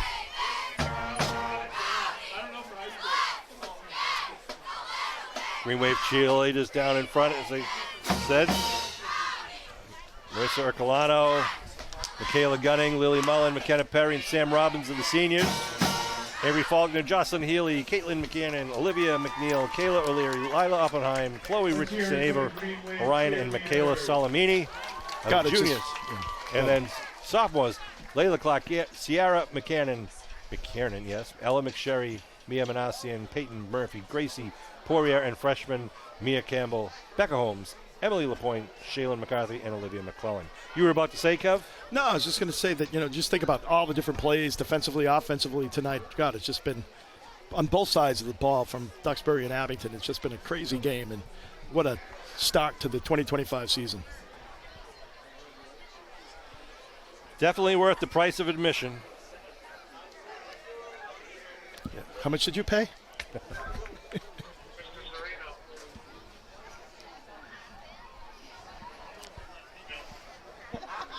All right, the referees will discuss it. And here we go. I got one of my buddies from Holy Cross telling me he wants Solimini on his fantasy football team. Well, he'll be a great selection. He would. The touchdown passes, he's got some scoring going on, some catches. How about some of the catches that Maxwell's made tonight? I know Maxwell had some great catches as well. That first one especially, I mean, there's just been some great grabs. Yeah, Riley's the first one the and then the second one on the touchdown there. So yep. It's just had some. Patterson with some clutch plays. Michelli with that football, with the fumble recovery. Augusta making some hard hits. It goes on and on. You got Riley being heads up to follow into the line there to pick up the touchdown there at the end of the first half. One thing after another here. So that's what got us here, and it's been a great game. I wish he would turn his microphone on right now while he's explaining things. Congratulations on a great here he is. so far, gentlemen. And good luck for a strong finish. So in overtime, Let's listen the in. offense has 4 plays to score. After you score, you can kick a field goal. After you score a touchdown, you must go for 2. And the reason for that is safety. The longer we're out here, the more tired you get, the more likely to get injuries. You want to end the game as quickly as possible. Is that understood? So when you score, you have to go for 2. Understood? Okay. Each team gets 1 timeout during the overtime. Total. Understood? Excellent. If the score is tied at the end of the overtime, the team that lost the toss gets to choose. And we continue. And we play to a winner. Good? I feel like my doctor talked to me, Sean, when I talk about, I need to exercise and eat better. Well, he's a doctor. I know. So very precise. I don't know if you could hear it at home, but it was somewhat similar to what I said earlier, where they're going to toss a coin right now, and whoever wins the toss can decide whether they're going to go first or go second. And whoever goes first will get the ball and have 4 downs to try to score. And they can choose to kick a field goal, for example, if they don't get in after the first 3. If you're 3rd and 9 or whatever. Right, get the 3 points. 3rd and goal from If they score a touchdown, they get the 6 points, but they must go for a 2-point conversion after every touchdown. You can't get a 1-point conversion. And if they're still tied after the first go-round, the team that went first will now not have the ball first. They'll switch. And looks like Abington deferred, I think. They looked at Abington, and they're picking the end zone. These guys are going to sleep well tonight. Oh my gosh. All right. Abington won the toss and elected to play defense. Duxbury will attack the south goal. All right. Abington won the toss. They deferred so that Abington will play defense in the first series. Duxbury will get the ball first and goal at the 10-yard line, heading southbound. Doesn't matter how quickly you score, it's whether you score. And then the other team will get the ball on the 10-yard line, Abington. And Abington, of course, would like to prevent Duxbury from scoring on the next 4 attempts here. First and goal from the Green Wave 10-yard line. Referee Cesario doing a great job explaining everything to both teams and coaches. Did a nice job tonight. It's been a very complicated game. It has been. You get 1 timeout during the overtime period, and only 1. All right, so we'll see if we get more of the same from the Duxbury offense. It's always going to remain spread. Ryan Smith in the shotgun. 2 wideouts. On the left, 1 to the right. They give to McNeil in the middle. McNeil on his feet gets it down to the 5. Brings 2nd and goal. Ian McNeil on the carry. Here is McNeil. He's a senior. Thank goodness. Nice job. The kid's been a workhorse for them tonight. That's they had for that sure. kid Reese last year. He scored 5 times in our game. He was phenomenal last year against the Green Wave. 2nd and goal. Same formation. Ryan Smith gives to Feed him McNeil. again. McNeil Nothing stopped doing. at the 5-yard line. Nice job. Big By the T in Green there. D. Who had him underneath? And that looked like number 2 for the Green Wave, Ward. That's Brendan Ward, number 2 on the tackle down low. Big T up top. So it makes it 3rd and 5. So they keep it on the ground and they go to the I think air. they're making a passing situation. 3rd down for the Dragons. Ooh, baby. They await the play selection from the sidelines. They come now to the so line quiet. of scrimmage. It is. It's quiet. Everyone's watching this. Pins and needles. They're looking to throw. Looking for the far corner. Good coverage, Nice. and it's open. And nice connection there to number 2. That's Selesky with the touchdown. Did a nice route. He had good tight coverage on him, and then as he broke outside along the goal line, he just couldn't stick with him. He had a little bit of an angle on him. John Selesky. So now they have to go for 2. I think they go back down to the ground. Duxbury will have to go for 2 points.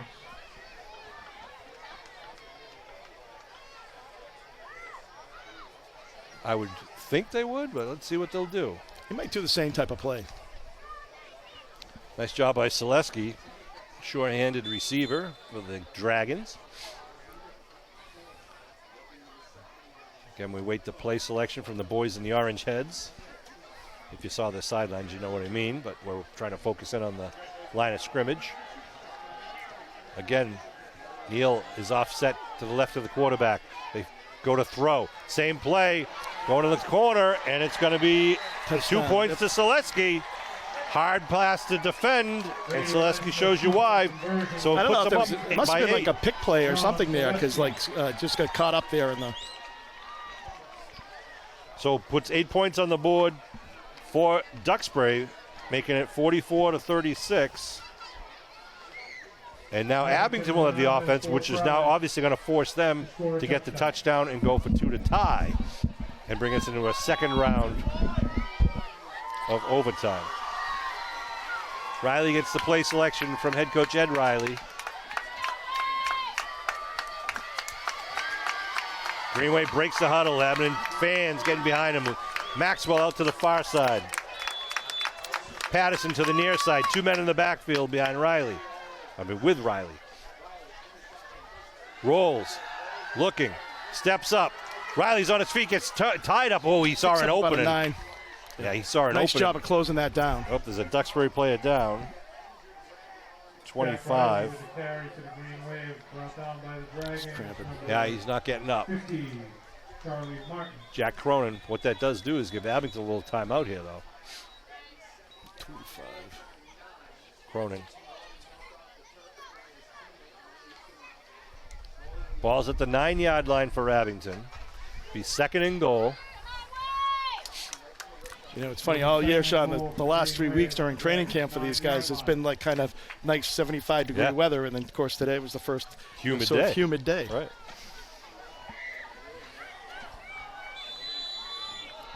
Junior quarterback Jack Riley wearing number 12. Returns to the huddle with his teammates. Ben Luling leads the line out to the line of scrimmage. They have done yeoman's work tonight at the line of scrimmage. Been working overtime as well. We've got some confusion. Spry is pointing, looking for another player.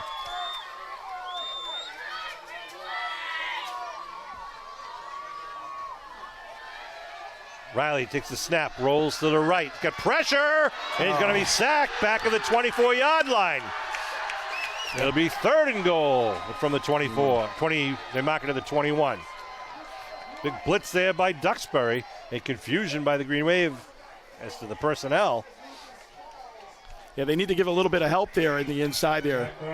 So now you got to get 22 yards over the next 2 plays here. It's a shame that either team has to lose this. No, but I know. What a game.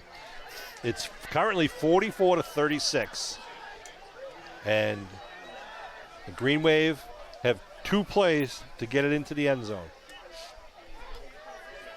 against a very tough Duxbury pass defense. Maxwell out to the far side. Patterson's out in the near side in a trip formation with Solomini and Ward. Shotgun, big pressure. They throw it up to Maxwell, looking in the end zone. Maxwell, he's got it! No, wait, is it incomplete? Yeah. They call it incomplete. It falls incomplete. We got 1 more to go. The cheerleaders think it's a touchdown. They're running down. They thought it was. They thought he had it. It looked like it. He ran out of tape. Maxwell with everything he could do. Watch this replay. It'll be 4th down and goal. Well, that's the previous play there.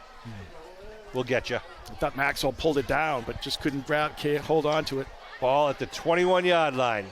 Could be the last play of the game if the Green Wave doesn't score from here. And, of course, Duxbury knows it. They just got to defend the end zone now.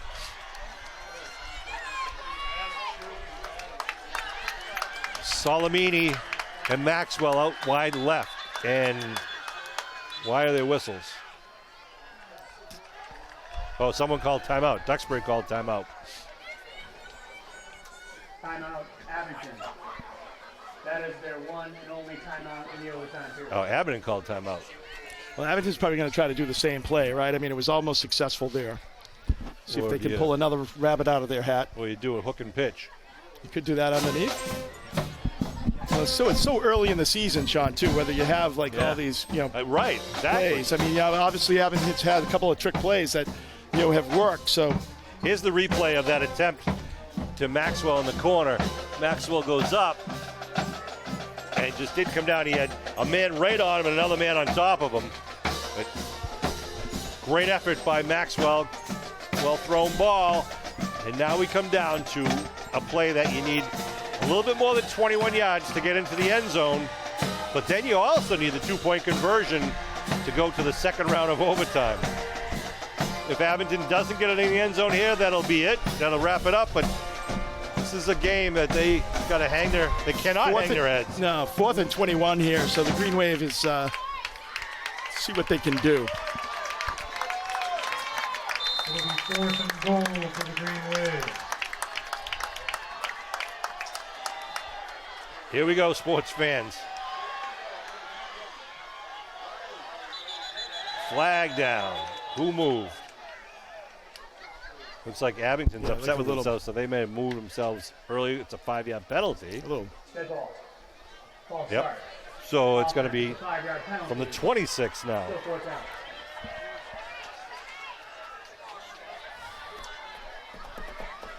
That's good. It gives us a little bit more room to throw. Yeah. A little more room to work with. But this, Jack's still getting a lot of pressure from the defensive line. He's actually, I thought, overall had some decent amount of time tonight. Yeah, no, the Abington line's been great. Yeah, so I'm sure they're going to be bringing everybody. 4-man rush. Jack steps up, launches one up into the corner. Oh, they're pushing him. Jeez. The flag, interference. Did he catch it? Interference. It is a flag Interference. down. Oh, touchdown. He caught it. I think Salamini caught it, didn't he? Did Salamini catch it? How did he catch that ball? I thought he threw it. Was definitely interference. Did he catch that? It bounced to Salamini. Another tip drill. Ball's knocked up in the air. How do you say touchdown, man? And Muskegon? Salamini caught it. Salamini caught it. Wow. It's a touchdown. The game won't end. Holy cow. My God. Holy cow. Now you got a 2-point conversion here, 44-42. Never giving up, though, the Green Wave. Wow. Holy cow. Oh. This is like Duxbury one season. Duxbury defender definitely cleared out, Maxwell as well. So Pass interference on the defense. That penalty will be assessed on the try, half the distance. Wow. All right, that helps too.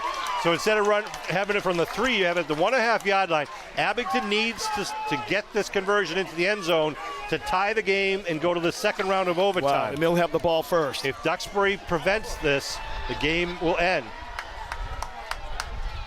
The score right now is 44-42. Unbelievable.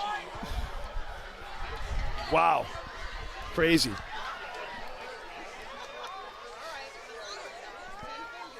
Abington will need to go for a 2-point conversion. Wow. What a game. I mean, I'm just running out of adjectives right now. Riley Pease is coming in. 44-42. 2-point conversion. Remember, last year, it just one never ends. One of the hardest things for Abington was the 2-point conversion. Right. Naz checks in. Ward checks out. Jack Riley goes Pease, back into the huddle. 84 is in. Let's go, Wave!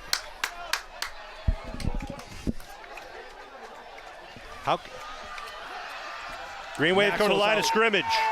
Green Wave fans are standing in the bleachers. They give to Salamini. Salamini dives forward. He's in. He's in. PAT. They tie it up. 44. Holy cow.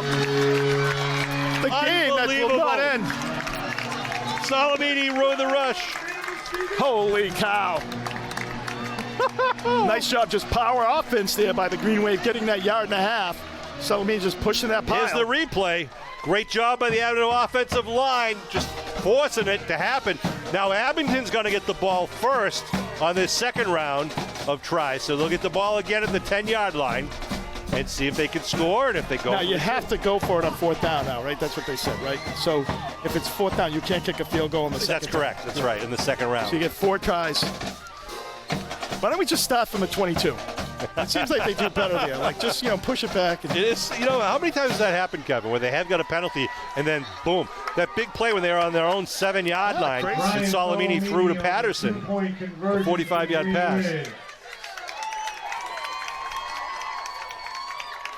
Some of these kids are getting stats in this game that they didn't get for the entire season last year. I know. Just unbelievable. They got to get a player out there. All right, 1st and goal from the 10 in the second round. 15 was sent out. Of overtime.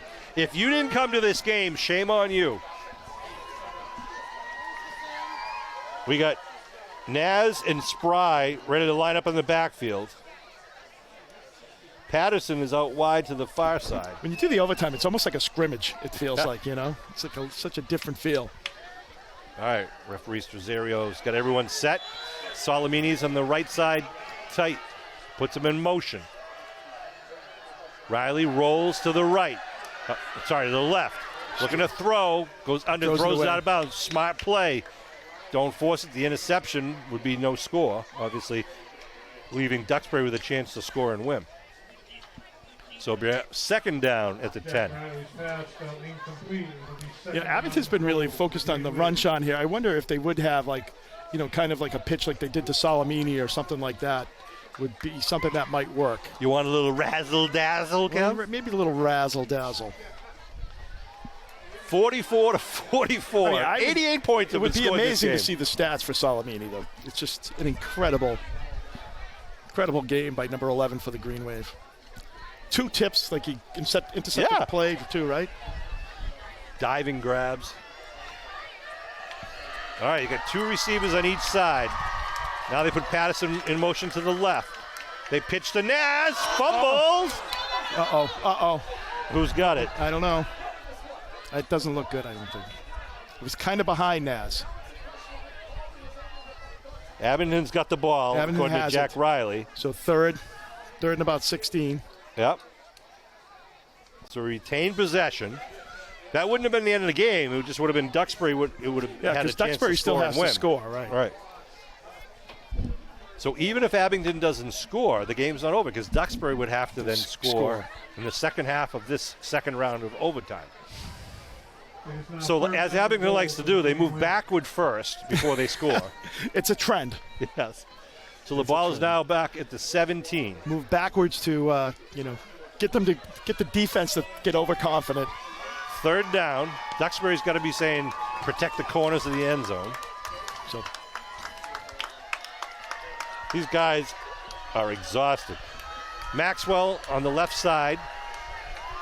Shotgun. Riley looks left. Looks to Maxwell. Now steps it up. Tries to run away. Gets taken down. It'll be 4th down at the 24. Brought down on the play by number 50. That's Charlie Martin. Yeah, nice defense there. Jack needed one more step to get away. He did. He needed just a little bit of time. He had Salamini over here on this right side. That's where he was looking. He looked left towards Maxwell first. I think, just do what they've been doing before. Just flood the zone, Sean, over to the left side. Yeah. Just toss it up. That's where Jack seems comfortable throwing the ball as well. It's a little more energy in that PA voice. Let's go.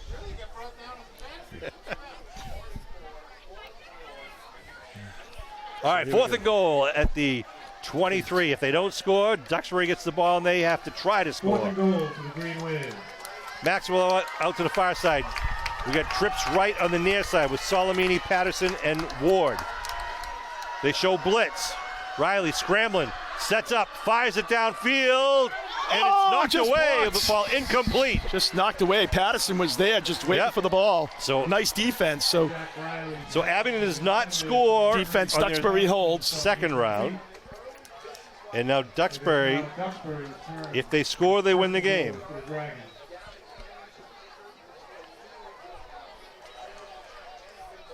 This game started at 7 o'clock. It is now 10:06. Wow.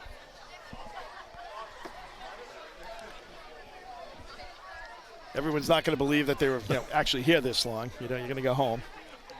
This has to be the longest high school football game for Abington that I've ever seen. 30 years. We've had a lot of crazy turnovers, a lot of All right, Duxbury lines injuries. up. First and goal at the 10. McNeil, the running back. They give to McNeil. McNeil gets hit at the line of scrimmage after picking up there. 2. Ball! Green Wave ball! Oh! Green Wave ball! That would stop, if that's true. It is. Abington gets the Wave ball. ball! Oh, my God. It never ends. So Duxbury does not score. So we if go to the Abington, third round. if Abington scores, it's over. No, Duxbury now has the ball who has to try to score. Here's the replay. Oh, okay. Okay. Are you kidding me, sports fans? McNeil with the ball. He's been pretty short-handed all night long. Boom. Wow. Is that good defense by the Who Green knocked Wave? it out? So Abington, now we go to the third round, and correct me if I'm wrong, I believe Abington will be the last team to have the ball. So Duxbury's going to start now the third round, first and goal. Right. And then Abington will have their third round opportunity after this. No timeouts for anyone. Right. Wow.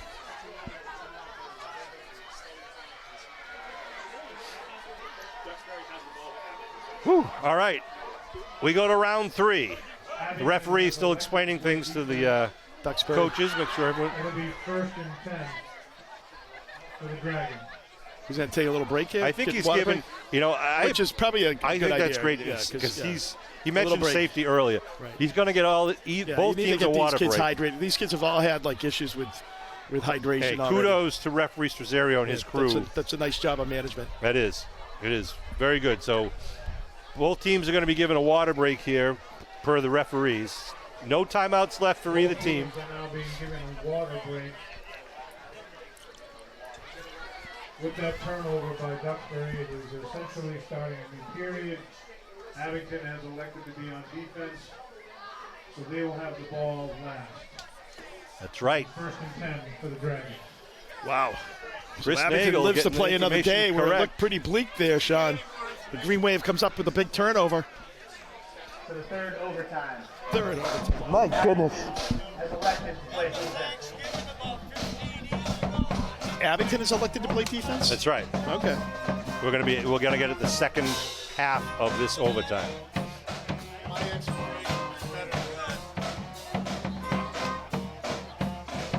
Wow, what a ball game here at Abington crazy. Memorial Field. And this is game 1 of the season. Remember, next week we're playing at Apponequet for the Lakers. And then we're going to be playing home against the Hingham Harbormen on the 19th. And following that, on the 26th, we travel down to Dennis Yarmouth High School. And then Middleborough will be home here in Abington on October 3rd. All right, here comes Duxbury now. First and goal from the 10 for the 44-44. Movement. That's going to be a 5-yard penalty, I believe, against Duxbury. This is what happens. Like, people are just going to get tired, Sean, and, like, obviously make more mistakes. And you can see that now. Moves him back to the 15. Wow. The number of penalties and everything tonight, it's just been 88 points on the scoreboard. 88 points. It's going to take 50 to win. People are going to be talking about this game for a long time.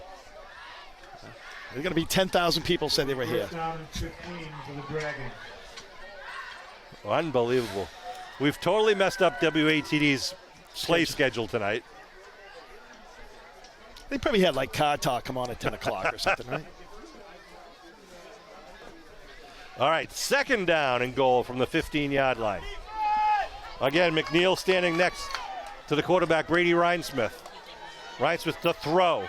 Rhinesmith looking in the end zone, goes in the corner, and he completes it. Completion to number 13. That is Nate Reed once again. I should have known his name by now. Nate Reed. So Duxbury has to go for 2 now.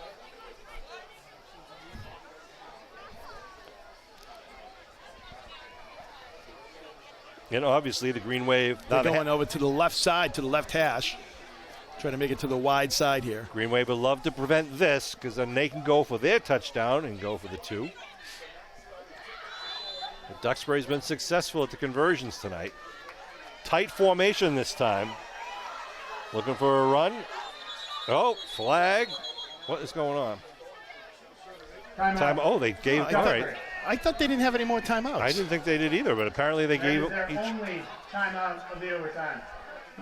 Oh, okay. I'm sorry. I thought they'd already previously I called think they did one too. earlier. So now both teams are out of timeouts. Oh, big two-point conversion coming out because, it's only 50 to 44. I know it. Holy cow. Just unbelievable back and forth here. How about some of the plays we've seen? I mean, the last one was Salamini catching the deflection, to keep Abington into the game. I know, when you thought the game was over, Yeah. it's like he comes out of nowhere to make that play.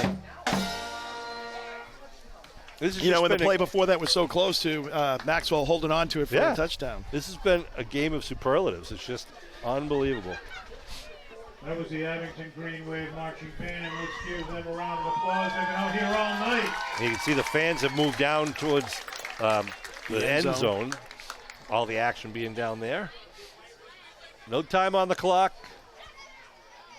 The Abington cheer squad is still going strong in the end zone, in the south end zone. Give them a round of applause as well. Chris Nagel is everyone's friend tonight. He is. Man of the people. All right, here we go for the critical two-point conversion for Duxbury. McNeil line up to the right of the quarterback. They change the play.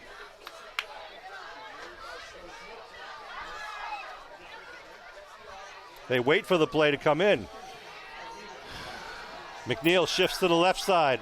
McNeil's getting the ball. They go to the left, looks to throw. Slant pattern, he's in for two. To Neal once again.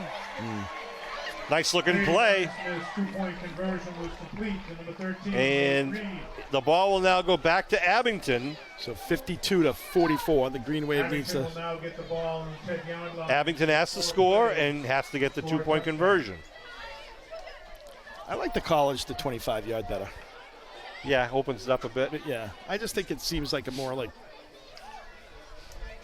less scrimmagey. Is that a word? It is now. It is. Wow. Yeah, Hopefully both teams people are just dead tired. I mean, you got to give just props to both sides. I mean, the Green Wave has just had a great night. Hopefully you people watching at home stayed up and continuing to watch this game. And the ball marked at the 10-yard line. Jack Riley checking in with his teammates. 52-44, Duxbury up right now. Abington has 4 attempts to get in the end zone. Maxwell out wide to the left side. Patterson out wide to the near side, right. Salamini and Ward in the slot. Low snap, Riley comes up with it. Steps in trouble, steps up in trouble. Going to be taken down for the sack at about the 13, 14-yard line. Yeah. Jack Riley was brought down in the backfield. They're just bodies all over the place out there. There's receivers cutting across, there's safeties and cornerbacks flooding the zone. Ball to 13. Again, Abington likes to move it back a little bit. So, and I think you get Maxwell over the left side. Now the ball's on the right side. So you're giving him a little bit more room over in that left end zone there, left side of the end zone. But will they double cover him? And if so, does that give an opportunity for someone else to sneak by? So you get Maxwell out there with Ward on the left side. Yep.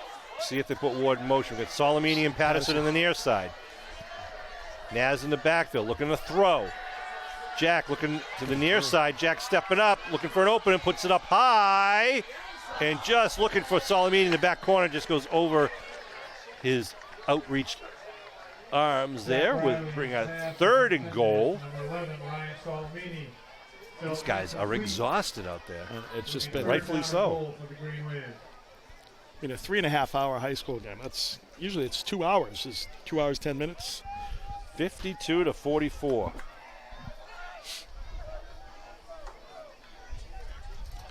Abington got to pass it again here, you'd think. Yeah, so it's the 13.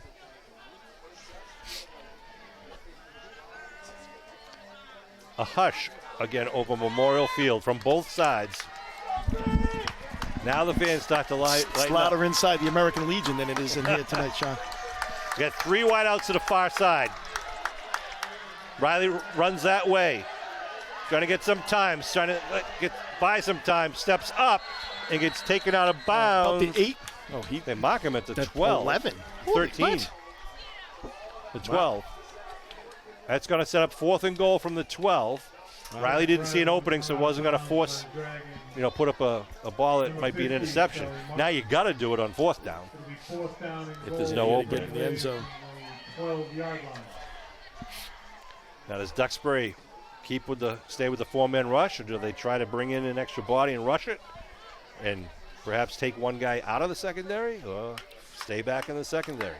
Well, I mean, very short field. You got to look at obviously your skill players that you've been kind of leaning on all night are, Salamini, Maxwell, and then Patterson. So, probably one of those two. So, all right, boys, here we go. 4th and goal from the 13. Riley with Naz Spalding. He's got 2 wideouts to each side. Duxbury shows blitz. They come from the corners.